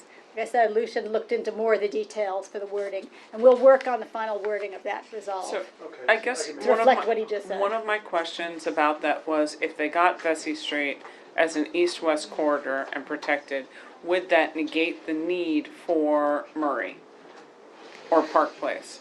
DOT's comment to that last month was, we want to get this going, we want to get it to go quickly. I would also argue, it goes right by Borough of Manhattan Community College, going down Murray Street. I travel Murray Street multiple times a day. So it would still be very suitable because it's their way to Park get. Place is the back of BMCC and the But they're front not of putting their. it there. If I can just jump in, BC will likely not, I mean, they may be able to put in Sharrows, but they won't do anything permanent to Vesey Street until the development of Tower Two, which that could be years from when they begin, which could be years. So that's Well, the that only was kind of DOT's issue concern. they gave to me. Again, they wanted a little more urgency, so they didn't want to wait and wait and wait, so they said it's just paint. I would Couldn't love make to the see an update on Murray Street after 6 months or a year afterwards. Only because my concern on Murray, which I travel daily, literally, is that the 250 Broadway building that's on the corner there, they allow people to privately park in their loading dock, which then pushes all of the deliveries into the traffic lane. So the traffic lane is closed. There are numerous days that the connection bus cannot make that turn and skips that one block and turns around. It's not a well-controlled street. There is also construction due to the New Amsterdam Library right there. So, and that is not going to be done at least until spring of this year. So there's a traffic lane missing on the right, in between Broadway and Church, and on the left you've got placard parking, delivery parking, a loading dock that's non-functional and therefore loading in the middle of the street. So the street is really dicey. Even if the construction goes away, it has still always been a dicey street. And I have real concerns about the bike lane on that, so I'd want to see if in a year it's actually made traffic worse, then we reevaluate it. You want a year, not 6 months. A year gives them all seasons. I know DOT prefers that with all Usually, seasons. I would say a year. I mean, what do you guys all think? A year gives you 4 seasons. Yeah, I mean, 6 months if they finish it in June, you're not going to know by January because people don't bike as much in the cold. It gives us a chance to talk to them about enforcement stuff again too, if we need, right? Right, and you want it more Murray Cora Street still here? or all east-west? The 3 east-west. I would say all east-west, because there are a couple of, I mean, I see problems like on Reed, like, you know. They're just far more narrow than the north-south I wish streets. both bicyclists and cars would both be more patient, because just the other day, like I said, you know, when a car opens the door, I wish they would wait first to see if a bicycle's coming. But then the other day, I see a woman trying to drop off her little children, because now there are apartments along Reed Street or Murray, and, you know, a bicyclist is cursing her out because she had to park in the bike lane because it's one lane, and she's dropping off her young children. It's like, there's no patience on both sides. We're going to add a bicycle lane there.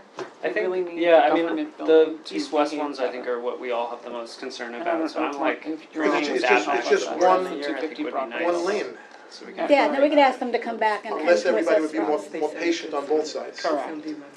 Right, but they're saying, the comment of DOT, remember, is why should we kill all the bicyclists so that everyone without doing anything about anyone No, else. I don't want that either. So they're saying, let's put in the bike lane, we need a connection. We need a connection. But And I like would what Tammy agree. is saying is something Yes. that in certain places, things are causing then other problems because there's only a finite amount of space. Right. And now there used to not be apartments along some of these streets, and now there's like these residential apartments, and you have to pull over in a bike lane sometimes to drop off your mother or to unload packages or something. You can't, drop them off on the other side of the street and go there.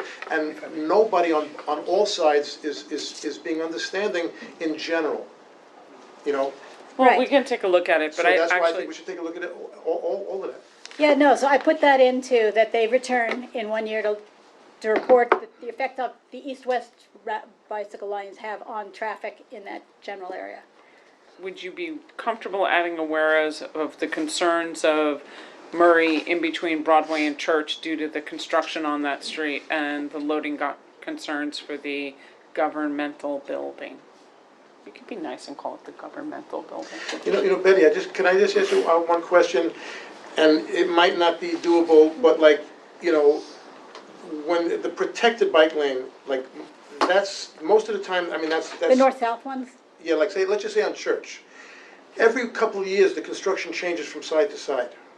But, once you've made those lanes, because sometimes, like right now, the bikes have to go on on Church, they're doing all that major construction on right around 3-4 blocks below Worth and above Worth. So the bicyclists have to go around on the other side. But then if we make the permanent protected bike lanes, could that be moved It's parked cars. Right, but then when the construction now goes on the other side, They move the parked cars. so they can change the protected bike lane Yeah, to the other it's side? just paint to tell where the people to park, and then the area between the But parked isn't car there and some the concrete curb. stuff that's? No. Okay. On this one, no. Yeah, no, even Okay, these protected okay, either. There's not even the flexible, it's all paint. Okay. Telling the parked cars Sure, where to go. Sure. So, yes, I think they kind of thought all that out on purpose. Okay. Okay, anything else? We call a question? Anyone have any questions about what the whereas is? And okay, then those in favor. Okay, start from the back. 1, 2, 3, 4, 5, 6, 7, 8, 9. Any opposed? Recusals? It's unanimous. Thank you. And we can move on. Slowly making headway. Oh, one point, I just am curious. Do we say, is it VESI or VC? Like what? It's VC. It's VC? I looked it up. It's the first rector of Trinity's Church, and it rhymes with the word peace, so it's VC. Oh, VC for peace. Yes, I have It's to look House it in the up. Street, and it's the Van Wyck Expressway, not the Van Wyck like they say on the 1010 Van Wyck, news. okay, got it. I'll Thank be you. wrong my whole life and be happy with that. Yes, same with, but anyway, I had looked it up out of Washington curiosity. Parkway, not Mashula Parkway. Okay. One of the Lower Manhattan Kickoff Study, I have very little to say, but I just want to let you know, they're going to be looking at doing a pedestrian-friendly place, developing it, the pilot, in the Tribeca area, in the Fidei area. If anyone has any great ideas they want to look at in Fidei, send me an email suggesting a location. We have a number of constituents to talk to. And we'll bring this up at a future meeting. There just isn't time today to do it. But any ideas, do you want to hear them? Just email them. So specifically for, So Friday, they're interested, in getting more pedestrian-friendly, pedestrianizing, because it's pretty hostile there, and that the sidewalks are narrow, it's difficult. But we also talked about garbage, like places that Right. we could potentially look at garbage containment And off freight. the sidewalk, and different freight. So it was a good start to a meeting. And They want to start Friday that are looking- pedestrian unfriendly, we won't need to suggest. they're looking for the worst Some of the worst pedestrian areas or places, intersections. or the most feedback, the most bang for the buck for working on it, because it's a great corridor that opens up an area. There I were was going to say, it's a study to understand and come up with some ideas to fix the numerous impediments that affect the sidewalks and the streets as well around Vine. Right, and there was a Oh, lot. no, like competition for that space. more Right, and than they're the other. working, keep in mind, they are working with the Department of Sanitation, and they are working with So there was two police. thought processes, basically. One is, I'm one of those people who says, pick the worst intersection that you've got in Vidite, and if it works in the worst, then how much better will it make the others that aren't so What a bad? valuable pilot that. But there's a lot of trepidation to go down that road, because if you work on the worst one and it doesn't work, so the other conversations where maybe you find a moderate intersection that could benefit from improvements, and then you can look at the pros and cons of the benefits that you've put in, see if it would work for higher density, lower density. Well, and it can be a corridor. It doesn't just have to be one location. Yeah. So for instance, one recommendation that I've heard, Oh, it was Nassau Street. Yeah, oh, walk down Nassau Street. Yeah. That's hard. because it really sort of, But well, wasn't there and it traffic banned connects. from Nassau Street for a while? It was, For yeah. for it was like a few tourists months and ago. people, it No, really but connects before different that. important Yeah, places they long would ago. go There was to. a- That kind of yes. bang for the buck. There was no cars for a while on Nassau Street, I remember. And Right. now And then Nassau why Street, did it, I mean, I'm just curious. because it's one of the major northwest accesses. And the Downtown Alliance didn't want to pay to continue to maintain that program during which time. Okay. Oh, really? Was that it? East, So it had to west, do with north, south. money? They did. Got it. Yeah, I mean, the DOT had come before the full board like a few months, I think, before you joined, and there's a document, I can find it, and it talks about like the study that they're planning on doing, because I think the And idea is. it's been modified a bit, because I think Oh, it actually it's has. gonna be sort of finished, the plans and moving towards is gonna be the end of summer, so it's a much more expedited than that plan, which Oh, was wait, the so what's 2 that? year. They want to have the study complete, or the All the actual data, they're gonna implementation? start, yeah, they're gonna start getting information from, Downtown Alliance, the FIDI Neighborhood Association, CB1, we're the ones, like I said, DOT has said, we're the ones they're gonna interface with in general. So we wanna get information from a lot of people, so we can work together to get some agreed upon So when you said topics. Nassau Street, from where to where? Like, yeah, I mean, all of it, if Okay. you Yeah, can. definitely But like spruce down. Pine Street up to, almost, yeah, almost the city park, right? And you know, how was the, like, when they closed off Nassau Street, like, because I would walk there sometime. Yeah.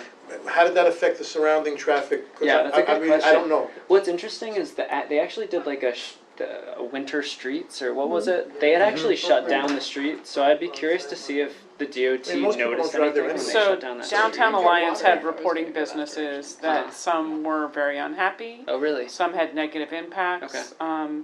Each area is different, so. Right, and that's when- why that's why all these players have different kinds of information they're gonna feed in Okay. to the decision. There were I was just gonna say, just to your question earlier about whether they're, what's coming first, what they're really doing is, they're doing the study, but at the same time, they're introducing some pilot interventions, just to kind of Right. test them out, and that's really what Betty's saying, they're calling for ideas from the community where we see particular pain points, where we think something like, I don't think pedestrianized streets are exactly what they're going for, but just any idea about little ways that they can fix that competition and pilot those during the study to see exactly your response to your question is, how does it affect the other streets? Right. Right, not only in the financial district, but to Tammy's point as well, how it affects streets throughout the community district. But like I said, it was fun for me just to walk there, but like, not to be selfish, Right. I'm trying to think of everything, you know? But Exactly. FIDI is the heart of Lower Manhattan, so whatever you do in FIDI will Right. trickle out Right. into Seaport, Battery Park City, Tribeca, and you have to, I mean, that's what we're Right, here. Well, and it's the old historic part of the city too, I think is their focus with the tourism and all that, with how do they get people connected to all the places they wanna go to show it at its best. For the people who live there and everyone else. So any ideas, send them to me and we can move on. CC me, Yes. or Michael. Oh, yes, I always Yeah. do, yes, Essay and Michael. Yeah. So keep Just in think about mind- it when you're walking around. That's what I've started doing. Yes, since it's a co-chair, send it to all three, not just me. Oh, yes? Top, well, yeah. Was this open for public comment or questions? You or- can't even sit once you have My name's Andrew. I actually live in CB3, like right Everyone, around the corner. I'm sorry, I'm having trouble hearing the gentleman from the public. Great, I live on the Lower East Side, so I'm often in downtown, shopping, working, biking along the edge of the water. I know that a few years ago, the Downtown Alliance had put out a plan that basically called for pretty much entirely pedestrianizing all of Fidei, basically similar to how. I think that was actually your group. Yeah, and it's that not did that. pedestrianizing all of Fidei by any means, but it was Yeah. put out by the Fidei neighborhood. It would be sort of leveling everything to sidewalk level, and pedestrians have priority over Maybe cars. it's A few different, spots maybe it's a were- different Shared idea. area. No, some of them actually were probably some of the articles that I've read, that's how it was interpreted for some But anyway, areas. sorry. But anyway, I guess my question was, my assumption was that this is sort of related to the master plan idea of, proposing pilots for pedestrian-friendly streetscapes and increasing pedestrian-only space. But I was curious if sort of there was any consideration of this as like a pilot for some greater scope of basically creating a network of streets. I think that's always kind of in the mix. It always is. Because the whole bit of the garbage is a problem throughout lots of areas. I mean, so a lot of the freight and delivery and curb space, curb management. So yes, no, they're looking for a bigger impact for all these little lessons that can be taken broader. Yes. And then I guess I also had one other comment, which was I lived in Tokyo for 3 years, and when I was there, a large number of the sort of, it's a very decentralized city in a way, a lot like New York. There's a number of sort of financial and business districts. It's not just like, here's downtown. Of course, we have the term downtown, but there's also Midtown, there's downtown Brooklyn, there's New Jersey, Hoboken, whatever, New York. Similarly, in a lot of these downtown areas, there's a lot of really there's not a clear network of or grid of streets. It's very sort of disconnected. Streets were randomly widened, streets just randomly end or curve off. A lot, in many ways, analogous to downtown than Fidei in particular. My general point is, in these areas, some of the streets on average are even narrower than the ones in the financial district. And they have a lot of solutions where basically 90% of streets, if it's not at least like 2 lanes in each direction for cars, pretty much every single street is pedestrianized in the sense that cars are allowed down them, but there's no delineation between the sidewalk, there's no bike lanes, More there's of a no car shared lanes. street.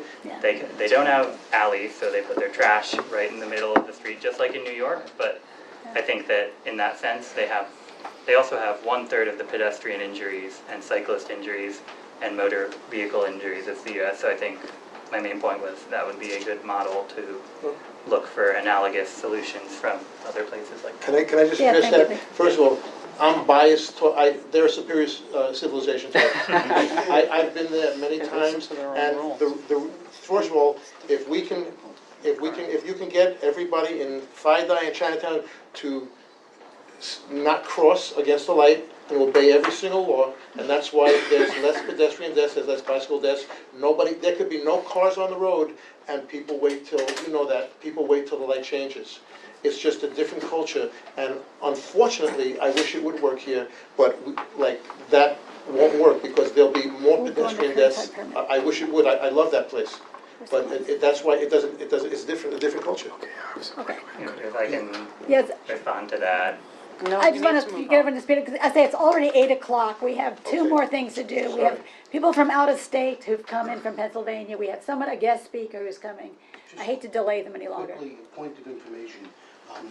Community Board 4 is investigating part of what you're doing, and we're looking into experimenting with putting, like European cities, the trash bins in the streets, removing some free car storage. And putting the trash in the streets.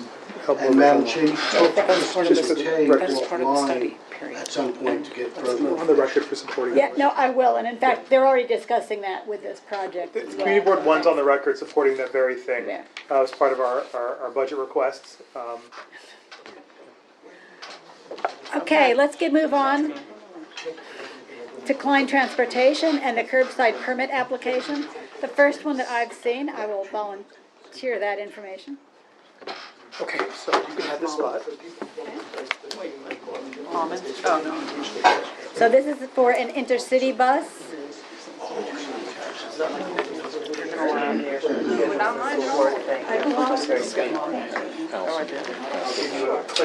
Superman backwards. How do I advance? got smushed on my neck. Buttons rubbed off his advance.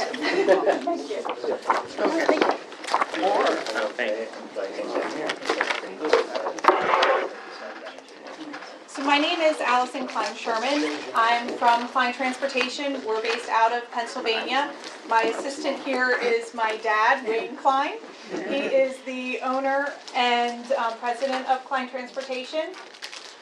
I want to thank all of you for taking the time to listen to us today.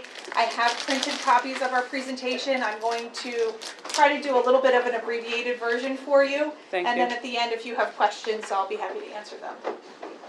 So our company has been in business for over 60 years. I'm the 4th generation. I'm really proud of that and proud of our history and the type of company that we are. This is a little bit of information about our fleet. We are school bus and motor coach, but this is primarily mentioning our motor coach fleet as that's what would be coming into the city. We have an outstanding safety record. You can see some of that information listed on the slide as well. We are a member of a number of state, local organizations and national organizations that are helpful to us as resources. Our service is 364 days a year. We do not operate on Christmas Day. We travel to Hellertown, West Coesville, Kutztown, Reading, and Douglasville. Hellertown is about 2 hours, and Douglasville is about 4 hours from here.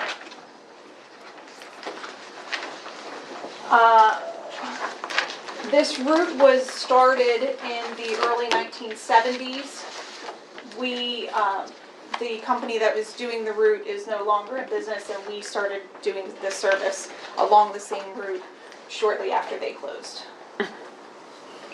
Our customers are students, are people that have family here, or people here that have family in our area, and people that are traveling for leisure that are bringing tourism dollars to your community. We do not. Yes, there are commuters that work here. Thank you. There are people that work here that come in. Some of them come in for the week, so they'll ride in on Monday morning and stay till Friday and ride back on Friday. Some of them come in every day, back and forth. The location that we're discussing is 6th Avenue between Franklin and White on this triangular island. Isn't that the Barnett-Newman triangle? It is Barnett-Newman triangle. Yes. Holy smokes. Okay. So the location that we're proposing, that we have discussed with the New York DOT, the process is that we submitted an application to the New York DOT. They reviewed that application and do a traffic study of that area. And then the next step of the process is to come and present the area to you. The curbside lane that is along this triangle here is wide enough and long enough to support our motor coach pulling in there. Did you look at any other locations before you continue? I know that's a weird question to ask, but we have several resolutions on file specifically about this triangle and about, I would just ask if she could just finish her thing, and that's the stuff we'll address. Okay. Yes, we want to address all that. The route that we would use would be entering through the Holland Tunnel, turning right onto Varick Street, heading straight down West Broadway, making a left onto Duane, and then a left onto Church, heading back up, and then bearing left onto 6th instead of going straight on Church.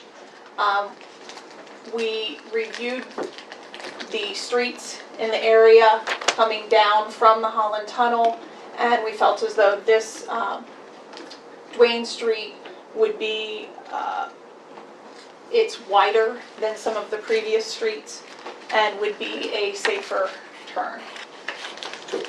Duane is just as thin as the other streets before that. The best one would have, well, Worth is the obvious one, but you can't make a left now on Worth Right. temporarily. Because that would make, Duane is a residential street, Okay, but, and continue. And there's a school there, okay. preschool. I believe. Two of them. These are some quotes that I've included from some of our passengers talking about why this service is essential to our community in Berks County and also to your community here. And again, thank you very much for your time, and I'd be happy to answer any of your questions. What have you been doing up until now? So we're currently using a space in another area that has a permit that is not being used, Where? but is not a long-term solution. Where? It is 33rd and Madison. Oh, so then you So- use the Lincoln Tunnel when you go? So we're using the Lincoln Tunnel right now. Okay. We're looking for a location that is close to a subway and public transportation access for our passengers. Because we're transporting numerous types of passengers that are coming to the city for various different reasons, we're looking for quick access to public transportation. So they would be coming in, going to access that public transportation and dispersing throughout the I city. see a lot of, like on 7th Avenue between 33rd and 34th, there's a lot of those buses going, those type of buses, and there's also on 34th Street between like the West Side Highway and like 11th Avenue. How are you familiar with those? So the process with the DOT is that you submit an application, you have a preferred location, and then you have 4 alternate locations. Okay.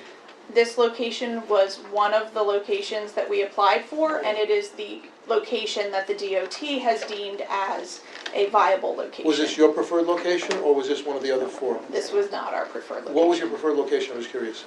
Our preferred location was up closer to the Lincoln Tunnel, as Okay. that's what we've been currently using.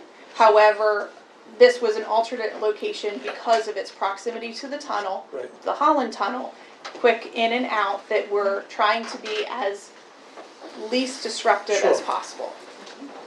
So, we have a resolution from June 2019 supporting the restoration of Barnett Newman Triangle that we've been working on for 5 years in this community board. This would not be a positive move by this community board and almost seen as a step backwards to the progress we're trying to make on Barnett Newman Triangle in particular. That's one comment that I have to say. Secondarily, there are 2 preschools on Duane Street. It is just as narrow of a street as any other. Yes. One of the number 1 problems that we have in Lower Manhattan, other than the traffic that you have heard of with buses and trucks and cars, are tour buses. It is something that has, is one of the quality of life top concerns in Lower Manhattan. You are different because you are not a tour bus, you are a commuter bus. I understand that, but from a perspective of those who live and work, it's just another series of buses that are same shape, same size as it is. So I personally, based on having had kids in the preschool on Duane Street, no, and that corner is so tight on Church and West Broadway that the DOT has tried to do a curb bump out on West Broadway and Duane for years. And they put up those flexible poles, and they are mowed over by buses and cars and replaced every couple months. And I absolutely respect that. I So- have children also, so children's safety is Right, so very important to me. understand what I'm looking at that particular intersection. Right. Has already traffic issues at it, already is a narrow street, has concerns for children on that block. I have a concern because the DOT treatments that they have done, they have admittedly said are not working very well. So we already have a compromised corner. Put all of those things together with where we're trying to go for Barnett-Newman Triangle, I can't say, no offense intended, that I would support your current plan. So the Duane Street access is not something that would have to be set in stone as to the directions that we would use to get there. If you have other suggestions as a board as to the route to take to get to the pickup location. But you're not we gonna would be able, that's not gonna, Barnett-Newman Triangle is not, yes, what you've noted for what it is not where we're trying to go. And we have resolutions out on Barnett-Newman, and the developer's supposed to do whatever the developer is, and we've got the borough president trying to work with us, and the city council person trying to work with us to reinvigorate that triangle. Because it is not supposed to be a flat. I think that you should outline specifically how often your bus would be Yeah, there. so our bus, we have 3 trips a day, that 2 to 3 trips a day. So 2 days a week, we have 3 buses. The rest of the week, we have 2 buses coming in. So it would be essentially 4 times a day, because there's a bus coming in, dropping off, and then a bus picking up and leaving. And that would be using that location. 7 days a week. Our buses seat a maximum of 56 passengers. So a maximum of 56 people would be there. In bringing 56 people into the city on a motor coach, you're alleviating 20 cars at least. If you figure each person on the bus is traveling into the city with another person. Why not stay in your current location? We have applied for multiple locations. It is not up to us as to which locations we are moving forward with. The New York DOT determines what locations we can move forward with and meet with community boards about. Right, so they're trying to stay in business, and didn't you tell me it's about 10 minutes to evacuate it or to fill a bus? Yes. So the it's- movement of people is right. pretty quick. Yeah, it takes Idling about for 10 minutes. We do have a Twice a dispatch day, person 4 that comes times a and helps day. expedite things as well. Each passenger has a reservation for that specific bus. So it's not that people are lining up there hoping to get a seat. They have a ticket in advance. It's the same that works on 34th Street. Well, can I ask before, I'll let people speak, but I did talk about some assurances that we'd be asking potentially for, which I think could probably answer, I'm going to anticipate some questions.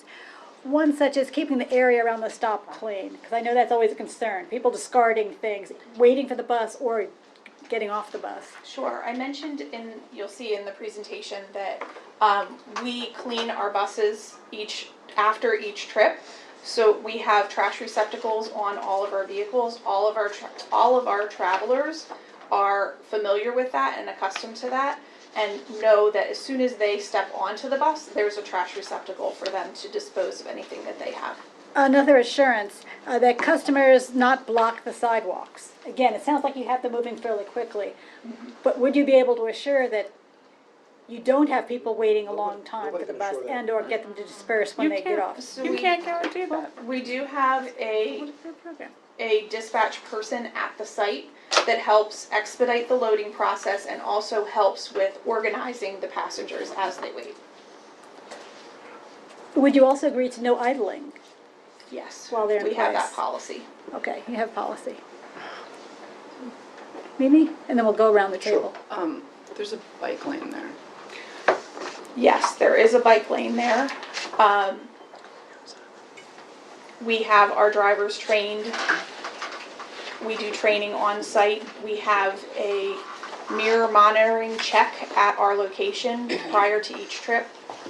Drivers can check their mirrors to make sure that they're adjusted properly, and they're trained on using their mirrors properly for avoiding those. It's just that the cyclists would end up having to be in 6th Avenue instead, and we have the new bike lane situation. The, which will we move don't have them? that up. The bike lane, Somewhere, what would it look like? I didn't move it across. Is it- Oh, the look- is this the one where they said, okay, so it's Yeah. gonna be on the Yeah, you Remember where were just talking about Where moving the across signs the They'll be on the But east side of the nevertheless, street. until that is actually Current- implemented. No, this is on the Currently- east side Very of the valid street. about This is on the east side of the Yeah, street. so Correct. that's gonna be and the on the bike west side. lanes This, move This- across, I thought. Yeah, Right, and whenever. this page Was of the the bicycle presentation moving to the once a shows year? There's no coordination between three there's things I don't a know. space along the I know curb this was an area I thought about. between the bike That's why I lane have and to the look at curb holistically. that is wide enough for our motor coach, that our motor coach would not impede, when it's stopped there, it would not impede the bike lane.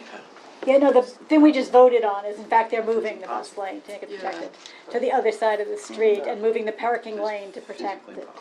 So the Which bike then lane, makes it's gonna the move to the other side of the passageway street. to Sixth Avenue a little bit more narrow. Which then makes Sixth Avenue a little bit more narrow in that zone. Oh, I'm sorry. No, no worries. So question, will there be any permanent signage at the location that would indicate where the bus is? Like, would there be like? There is a bus stop, in other locations in the city, there's a pole that says that it's a bus stop and says what company it is that's permitted to use that stop and what the destination is. So it would say Klein Transportation, Douglasville, Pennsylvania. And then in terms of like this like island, it just seems a little small for 56 people. Like, how would you accommodate for? just So- making- Well, and the triangle is supposed to be fully redeveloped. Okay, so this is expanding? That, the entire triangle was supposed to be turned into, there was a plan for it to green the entire thing and redevelop. This is Barton Newman Triangle that we voted Okay, in I'm- June. So it would only leave sidewalk access. So where they're referring to the triangle island being not landscaped and unused, that is a temporary situation. So I think it's important to note also that these permits with the DOT are for specific lengths of time. So the permit is awarded and then reviewed after a certain period of time. So with the situation that you're talking about, in the event that you would get to the point where it's ready to be redeveloped, that's something that we could then revisit this permit and whether or not it could be relocated to another place in your area, or if it would still work for your this particular location. Okay, I think, well, before I ask my question, just, you said the permits are revisited every once in a while. Mhm. So do you know why wasn't your permit renewed for the location that you're currently at? We are currently using a location that is a permit for another bus company that is not using their permit. So, So well, it's an unused area. so I'm just curious, what is the reason if they're not using it? DOT, I'm on why your is side. that company not using it? No, why are they, is that company coming back, or is that still an unused area? It's currently an unused area. I don't know what that company's doing, and I don't really know exactly why DOT Okay, but that's something. dismisses all of okay. the other So then, just to get back locations. to the Duane Street, to kind of piggyback on what Tammy says, first of all, those streets is exactly the same size as the other east-west street. Okay. And as you come down West Broadway and you make the left, right on that corner is a very famous children's toy store and balloon store that there's lots of, besides the two preschools, there's lots of children traffic all the time there because it's a well-known toy store and balloon And store. that is great information to hear from you guys, and You haven't again, seen, you if haven't, this you haven't is, seen that? I did not personally Okay, see because that, no. you might wanna take a walk there, so you have a better idea, and there's a lot of times there's construction over there, but there's a famous toy store, balloon store, that's right on the corner, so you'd be making a left turn right there. So, as I said earlier, Sure, we don't need to, we don't Right. have to take that route. sure. That was a suggested route that we had come up Right. with.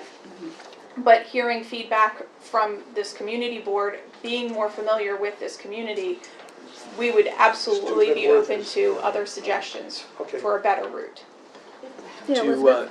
Oh, sorry, Patrick. That's okay. So does the permit give you, as the operator, exclusivity over that space? And in other words, can other coach companies use that space when you're not using it, or use other lengths of space in that area? Because I'm worried about a No. concern that we're setting a precedent, we're now turning it into a Yes. major bus. If we establish it as a bus Space. stop Right. and The They don't- DOT And then somebody else is gonna will come and another ticket one's gonna come and another anybody one's that gonna come. isn't doesn't have that company name. No, but I think what he's saying, because Yeah. you're using somebody else's space, that they left that space. So if you would stop service or take a hiatus or something, then that could be given to somebody else because it's already. No, it doesn't work Then how that did you way. get your space? Because that's how you got your space. We do not have that space, we are using that space. Right, that's exactly what he said. We are looking to have our own space so that we can avoid getting tickets. Because every day that we stop there, Yes. we run the chance that we may get tickets. My question though was about whether, and I think you answered it, but it does give you the exclusivity over that location for the Right. entire day, the entire Yes. year, for the Forever. length of the permit. And the For tickets the- are like 500 and mounting if you Yes. stop there and you're not And you're not supposed the to. There- It's permittee. quite rigorous enforcement. And did you ask to permit that space? We did not ask to permit that particular place that we're using right now. We asked to Why permit not? multiple other locations. May I ask why not? That was not one of the spots that we looked at prior to applying for our permit. Partly because another bus company had it and we didn't know that they weren't using it. But now that you know. It wasn't available. I just want to hear why wouldn't you look at that space?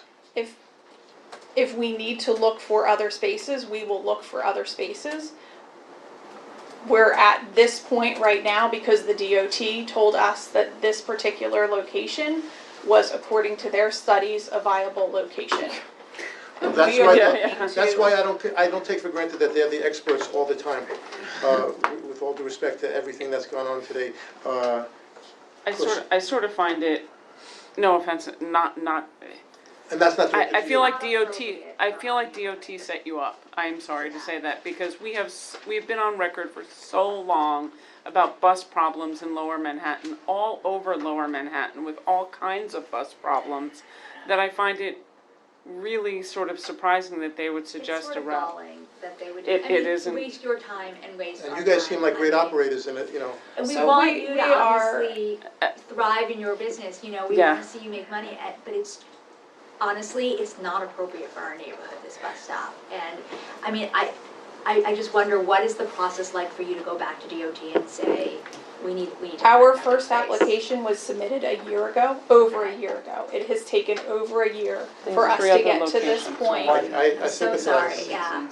And we have submitted 2 applications, so it's actually a total of 10 locations that have been reviewed for us. Okay, I called DOT today because this community board, I mean, since I've been here, I haven't seen a lot of these come through, so there's a lot of experience that I think that collectively we don't have in terms of seeing and approving or denying these applications. I asked what CB3 does. CB3 has a lot more of these than we do because they have a much larger bus-going population that in that area. Is that Midtown? I'm sorry. CB3, Chinatown, Lower Okay, East Side. Okay. In speaking to DOT, I asked if we make stipulations or guidelines, what's the likelihood that DOT can make sure that an operator adheres to those? And they said, well, what we could do is if you kind of float by to us, what sorts of things are important for keeping an operator in line, I can put that to they'll put it to their bus planning division and then send us back, these are the things that we can evaluate them on, and if they don't do well, cancel their bus stop. Because I can't say, here's a list of all the things, but you can certainly pass a list of things, your priorities to them, and next month review what they pass back. That was my recommendation, however, So Lucia, what happens, I wasn't aware of this because Tammy's been on the board longer than I have, but then what happens to the concerns about that plaza that they were trying to redevelop then? I can't speak to what they would agree to, but I think that if They seem to be there's competing. permits to redevelop the plaza, you wouldn't be able to have a bus stop there. So, But would you not be able to get the permits to redevelop the plaza because you've now put a bus stop there? That's No. really the most important This question. is revocable consent. DOT has the right to revoke any use of the public right-of-way at any time. So it's different like a liquor license. Like once the license goes out, it's very hard, it's very sticky. This is not that. So they don't have to have a legal case to pull a bus stop. But practical. I want to say a couple of things. I'm a lawyer, I'm representing them, helping them do this company, and I've done this a fair bit in this city, and I will tell you, here, some of my thoughts I want you to consider, and I understand what your concern is, and it's valid, of course. The whole neighborhood sounds like they don't think that it's appropriate neighborhood for buses, but clearly what's happening in all the other areas of New York City where there are tunnels, all right? You guys got a tunnel. And Midtown has a tunnel. So that's where buses are gonna come in. And so where the tunnel is in Midtown is so packed that it's starting to come into your neighborhood. So, I mean, I don't, if you're gonna ever have a bus company or a bus stop in your neighborhood, you want that. And I'll tell you why. They're the most compliant bus company that I've ever represented.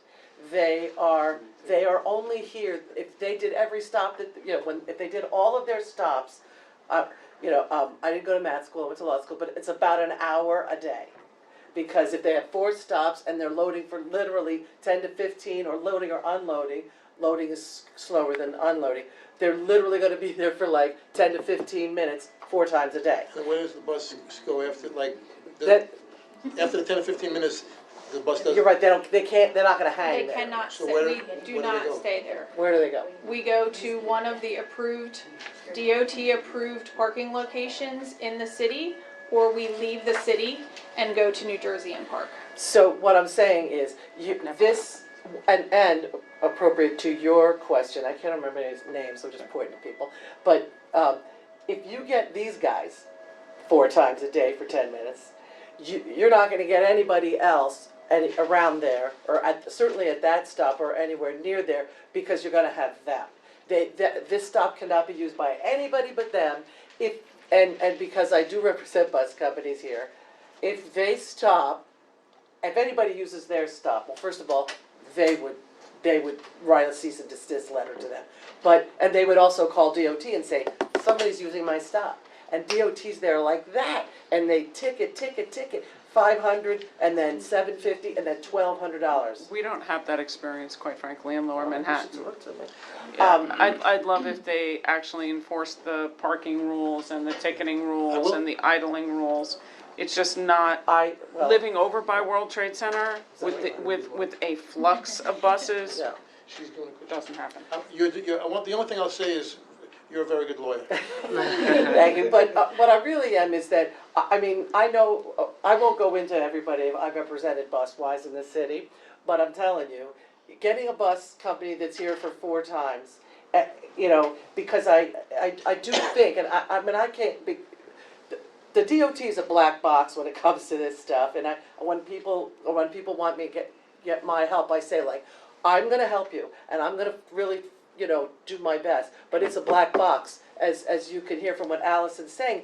Why, you're asking her what about this stuff, and she's saying, we don't know why they Well, that's approve why what they Allison approve. said that, it's almost like they're setting you up, and it shouldn't take a year. I sympathize with you. Oh, well, But this is that's not separate from unusual, let me tell you. This is and not a different situation, what they're going through. I currently have 5 clients where I'm doing this. So, and you call and whatever. So the fact that, I do think that you're going to be confronted with this bus stop problem, because it is literally like, they don't want anybody else in Midtown. And the whole band across, from the high 20s to the 50s is just swamped. So And so now is the you've Holland got, Tunnel. but you don't have it anywhere near what, as I know, I'm familiar with both areas, because you got Port Authority and everything. You just heard the problems on Canal Street, and you're Right. talking about coming through Canal Street. Well, no, they so- would, no, but no, the tunnel, literally, they wouldn't be on Canal, they would Yeah, literally Canal. circle around, come right down. That's kind of a scary spot too, like I've driven that a lot. Yeah, And it, but And is I there a guess what I'm reason, saying is, why I think didn't you're you gonna take get a a- bus stop, eventually, right, why right? didn't you take a look at coming down and going back up to the West Side Highway instead of? I agree, I think that's a great idea, but, but we can't get a stop in Midtown, which is why we're here. So I think that, Even but we with would your do any stop route on you want. Varick, why didn't you take a look at going back to the West Side Highway to go north Wait, say versus it again. being on Church? We would do any route that y'all helped us do. I'd say that's, I We think don't she care about said the they'll route, negotiate. we care about the stop. Right. So you're open to suggestions? Absolutely. Yeah, she Completely. said. But you want to give that, and I want you also to consider, especially with congestion pricing, and 75% of the people do not own cars. So for those of you who are car owners and go out places, many of us do not have cars. In fact, I had a lot of family members that went to college in the place where you serve. So there are a number of people who live here too. Consider transportation needs of everybody in the community. Consider the triangle that we're trying to redevelop, consider the schools, consider the narrow streets, Well, but Lucian is consider saying the that routes. wouldn't affect. Oh, that is what, I forgot, that was one more thing I wanted to say, which is, it's really truly true, and it's happened to my companies. They'll give you a permit for a year, and if you guys are miserable, they will rescind that permit without any, It's only to get to this they don't location. care what we say, they will rescind it, Is they there will a street rescind. before Worth that you can, that could be elected? And we don't care, we don't care the No, route. I'm asking. Yeah. Worth may, I mean, once the project is done, Worth will Right, open back up. and when is that going to be? That'll be, as early as, I think it's winter 2020, I think. Well, they're looking to operate before that. But, We were saying to like, well, they'll be working swing around. in parts, I had to look like specifically what sections, because Worth Street goes But I'm all saying, the is way there a to. left before Worth that, or Dwayne, there's no left It before depends, Worth? it depends on what part of, the Broadway intersection they're working in. No, I'm talking about, they're coming down West Broadway, and they wanna make a left to come back up Church. So I'm saying before Worth, like 2 streets before Worth, can you make a left? I can't think about it in my head There's, right now. what is it, there's Anything over here Dwayne. that we could. Dwayne is after Worth. Walker. Dwayne is after Worth. I'm not sure, I mean, I wouldn't say, because like also turn radii are really important for bus planning, and so I couldn't I say. just know that Dwayne, because of the schools and that children's toy store and balloon store, and some construction, And is absolutely, we would very want to dangerous. avoid that. Right. Knowing that information now, we would want to avoid that. If, And if you wanted to pass along guidelines saying to avoid certain areas in the route planning, then that could be something that I could pass to DOT. I have a great suggestion for you. There used to be a bus stop that went to Newark on Hudson Street, one Wait, block I'm north of sorry, Canal. I can't hear you. There used to be a wonderful bus stop right on Hudson Street, one block north of Canal. It went back and forth to Newark Airport, sometimes it went to Midtown. It was a great resource, we all got to Newark Airport through it. They took it away, it's on a wide sidewalk, there's plenty of space, there's no residential buildings to be annoyed. It's a wide street, it's right next to the Arlo Hotel. Right, Yeah. right, So yes. I'm just Yeah, that's why I mystified, they went to took that. away the shuttle to Yes. Newark, but why aren't they suggesting you go there? And that's a super easy connection I also back want to to the point top. out, just to let you know, that it was Nothing near Southway. Tribeca Trust that fought That's a DDG good question. to a standstill about the Bernard Newmark, the triangle there. Canal Yep. Street To one give would it up be now the seems ACE. really tragic, I mean, after all those years. I'm And third, I've taken these buses often, not the ones to Pennsylvania, but the ones to Virginia, and they get 56 people line up on a sidewalk, we're crowded, we're looking for coffee, we're looking for food for the route. It's definitely a business district kind of activity on the sidewalk. It's not just like calm people lining up politely to get on a bus. So I think you should consider that as well. Anyway, there's another great location for you.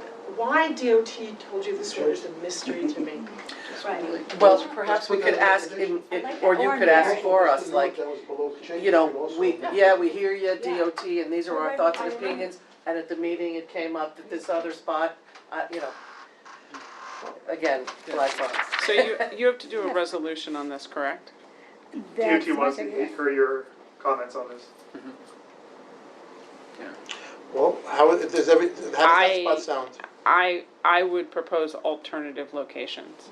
And I'm not in favor of giving up on Barnett Newman Triangle in its redevelopment phase. We've been in touch with the developer. They have a permit filed with DOT for the last 6 years.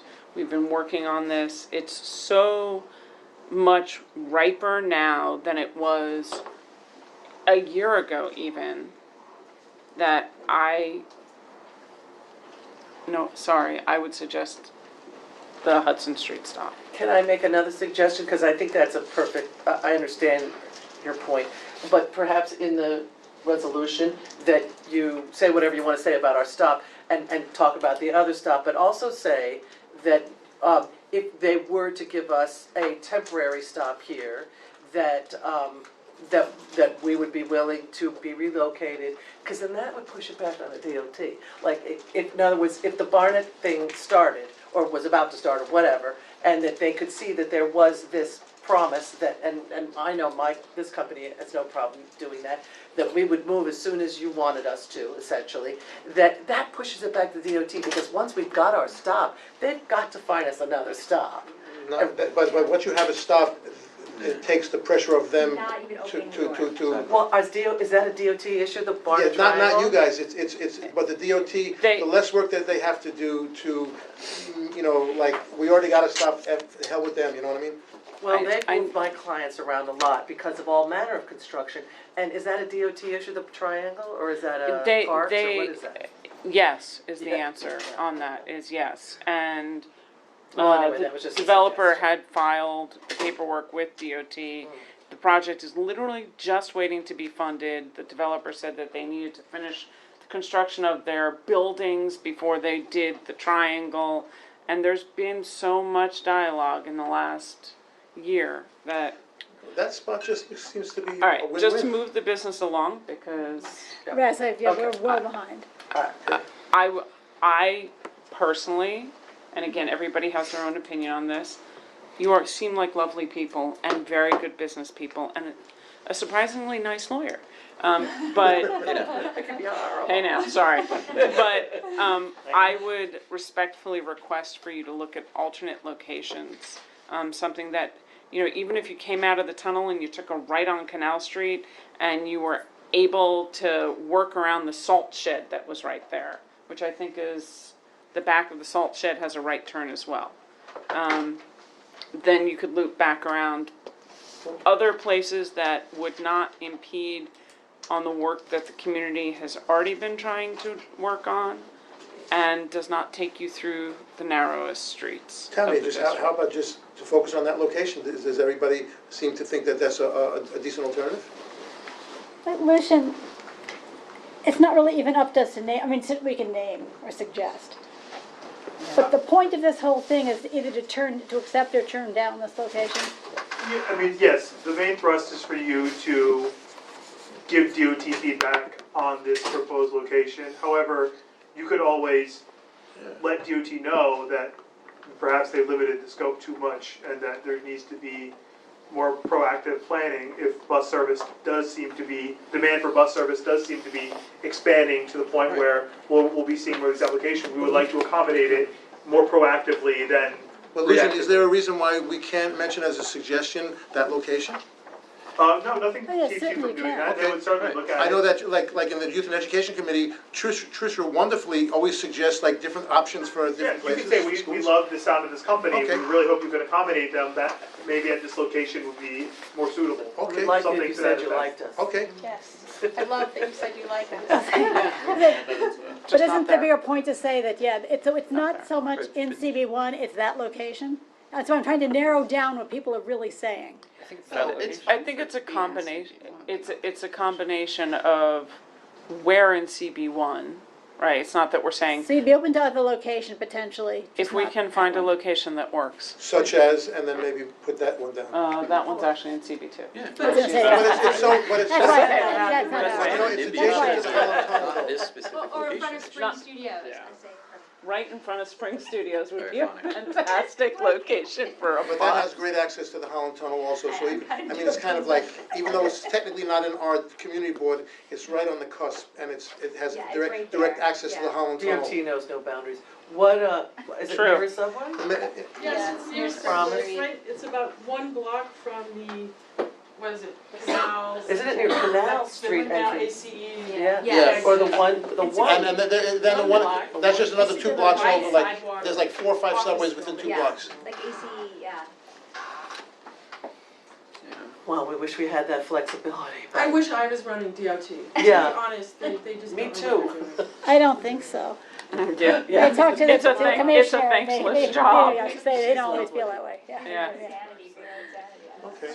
Okay, so, Well, anyway. I'm gonna call a question, so is that what people are saying, is they potentially a different location at CB1 where we're really, this pushback is about the specific triangle location, not And the anything routing. else. and the specifically routing. noted We don't is. care about the And the routing. routing. made that up. The No, no, no. routing is Well, but they're not willing to anything change with that. the Okay. DOT. That's really But good, we I do think. need to put that on there, Right. because the DOT will say, well, you know what, then maybe we'll look at it 2 blocks down. Right, with the But same routing. the routing is very disconcerting They as don't well. even know about our There's routing. there's two schools and a children's toy store on that block. They don't even know No, about no, no, our but that's routing. for the And the DOT. DOT They don't. pedestrian calming measure that they used on the corner is ineffective anyway, because it got run over. I think what the attorney's saying is that routing is not a DOT issue, that's Right, something they don't know it, so Okay. we- determine. there's no point to us to object to it. They say it's flexible and DOT doesn't know what it is, Okay. so Okay. it's invisible. I mean, for instance, that would be the kind of thing, like if we did get the Right by stuff the and NBC you would didn't be like our perfect. routing, you Right. would complain. That would be to one of the Wide sidewalks. stipulations. Excuse me, a point of order, can you put me off to next month? Yes, I am so, this. Can I be this first outside. next month? If Lucian That's says yes, then Yeah, yes. it's fine with me. I mean, I think it was that's just, fair. I say that we. I we had think that's typically fair. been doing the congestion pricing working group at the end of the meeting, so, but seems like to have you, Yeah, He's getting paid mixed his dues. consider it a continuation of this meeting. That's, Thank that's true. I think that's. Just don't make it tomorrow. That kind of No. continuation. And you know what, I think I would also ask DOT to come to the community board to take a look with the transportation committee and CB1 as a whole for potential bus sites, that we could vet some in advance, so we could be proactive versus Did reactive. ask Lucian, you them agree? if they were planning to come. See if DOT would also. Take some of the tour buses away and DOT put them would in, come to talk about vetting potential bus. because they would be yeah, an I can improvement. As a with you. proactive instead of reactive, because that would certainly cut down the stress. They try to go through the light and then they block the intersection. That thing called the routing. The bottom line for us Oh, is. that's one of them, but there's other things. We did a So, yeah, lawsuit like that cost that, us but $40,000 The ride in Midtown, they have. and then we're just allowed, gonna drop uh, it quickly as the- possible. Well, I yeah, think- but down here, just the New tour buses. location starts the process all over again. Tammy, is there a way to have them take the place of a couple We of need a tour vote, buses? right? 1 second. They need a resolution, which is why I do need an up or down. What they're saying is, if we don't do something, they have to start the process from scratch again. That takes at least a year. I am sorry for you for that, but I would, So I just want to make sure everyone agrees. You're saying that not this location, correct. that you were you're saying willing yes. potentially, I just want to, what to put in the resolution. Is there a way that we can help them out? Do you think proposing a different location would help you out? Would We the don't know what DOT DOT It can't hurt. approved sites are. We can't, Yeah. we need to go back. Which to we've the asked for Yes next or no on month the to have application. DOT come and talk about. The things you Vetting said, sites. Betty, were fine, and then just adding the suggestion of the location that this, I don't know, how this young lady mentioned. Yeah. Oh, And and I think Arlo that's Hotel? the best we can do. So are we voting to, is it a negative resolution denying the applicant? That is the only way to do this, But with unfortunately. suggesting an alternate location, I would say, as a that's It consideration. the sounds like the question. main thrust is therefore be resolved, this location is denied, but the whereases are, here's the situation that leads to this denial, but also another therefore be it resolved that we would like to work with DOT to proactively identify a number of locations so that this operator and other future operators will have a place that is, But can you please mention that one location instead? and that we know that there's a location that has operated well in the past, Hudson that and, we offer that as a. It's Hudson, 1 block north of Canal, I don't actually. okay, Hudson, 1 block north of Canal.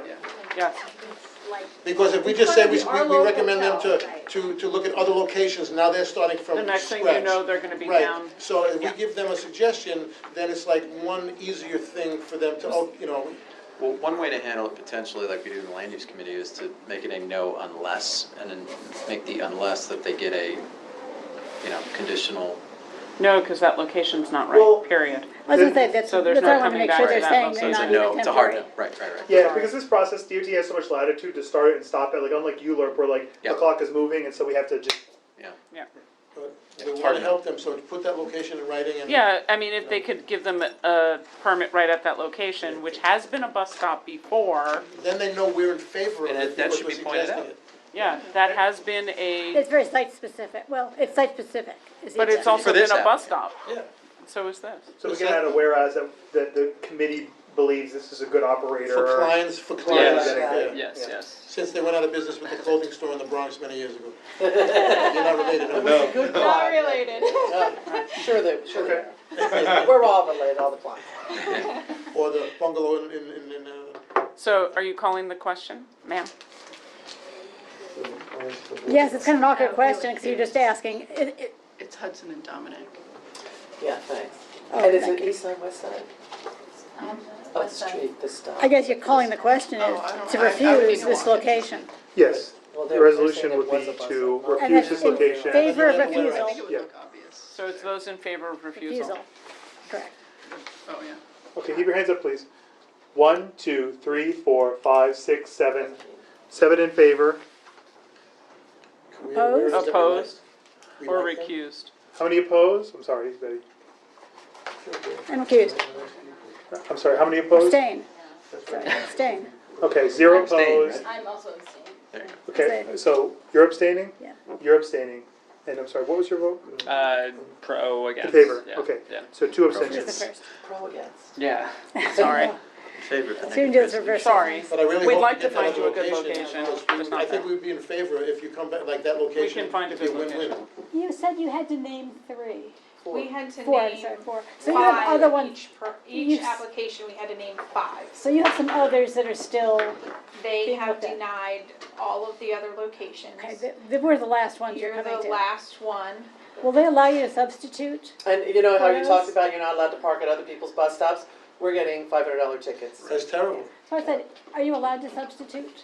I can submit another application. Start That all Oh, you then have to start all starts over. all So over I'm saying again. you can't So put they in for do, another. when they start, when they look at your new application, they do traffic studies and measure Instead of putting the and operator do through all this. of Can you this find stuff. out why they're not letting you, They give you boilerplate, like, this stop is taken. know When- where you are now? Oh, Like the 33rd in Madison, and you said you was somebody else's spot, and there's nothing there now. So can you pin them down for a direct reason why they won't give that to you? And they won't give you the why? Because operators? they don't freaking answer their emails, phones, Do you suggest, letters. does the applicant excuse me. suggest the location, or did? The DOT. applicant chooses 5 locations, their preferred location and 4 alternatives. From So this it's not like DOT DOT list? came to you No, guys and no. See, said, that was, Like, this you is a just- possible site? I met with Yes, this was DOT listed and as said, a why site. don't you Oh, it tell is, us Pick where a you place. They will not, it's a black Okay. box, they will Yeah. never tell They you. give you a No. list No. though? of No. locations? No. Never. It's just, Never. But this Look was at- There listed gotta be as an somebody approved. that, you know, This if they don't was- answer a phone We call, asked for this site as one of a bunch.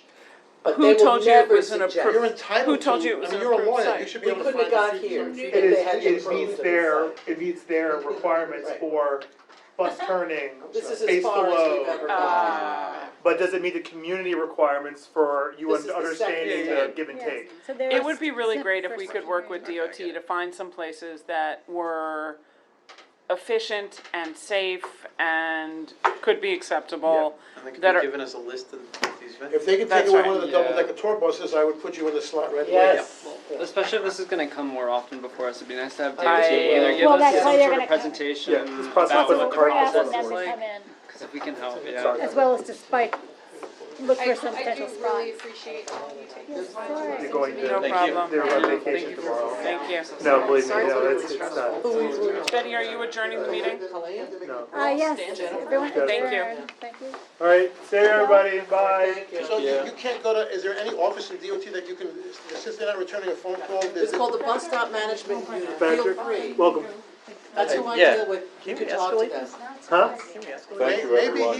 Maybe he has some contact at DOT Escalate that they this? can maybe Yeah, pass Oh, a he message does, he's along. talking to the, I talk to her every week. I think it's So a she's good not giving, she suggestion for can't us to give do you a it reason why proactively. they can't. No, So he's is there talking anything that to you can do to Jennifer help them Santinas. out? No, At the Borough Leon, Commission. Leon, Oh, but I will escalate this to Jennifer Santinas. Yeah, there you go. I was gonna say, she's The thing deputy is, you're, commissioner, she can you're get it due done. a respectful answer why, no, I'm saying, in my opinion, at least an answer why they won't let you stay where you are, like either positive or negative, but something. negative, you cannot stop it, a place that isn't yours. So do you have any hope they Right, will, but who's this it? you get some of our suggestions? I don't know and much maybe- about this sign, but they're not operating. Process, I'm not familiar with it. It's, Okay, yeah, I don't I just know know. that the boards, my experience are usually like really exciting buses, you know? Yeah, I'm mostly, I think, concerned because I. Why is Elizabeth? Hi, how you doing? Everyone's good? Good, I feel thought- fine. It is an option for people So getting jet out. lag. Gina woke up at 2 a.m. this Stop, morning. don't complain about jet lag, it's nothing, Well, it's not nothing. it's Yeah, nothing. I'm a zombie. I have some Korean chopsticks, kids chopsticks. You do, right, we talked about this, I remember, okay. Well, I'm So glad later on, Yeah, I can I thought you'd be quarantined by now. I know. yeah, we didn't go anywhere, we didn't, barely went outside. It must have been a really crappy vacation. You know, we go so my wife can hang out with her family, so. It was I mean, cold, really right? just, like, they're all cooped up together, so Yeah. it was You got kind a of lot of perfect that. in that way. But you got a lot of them, you were like, Yeah. I didn't leave, like, the It complex. was very cold.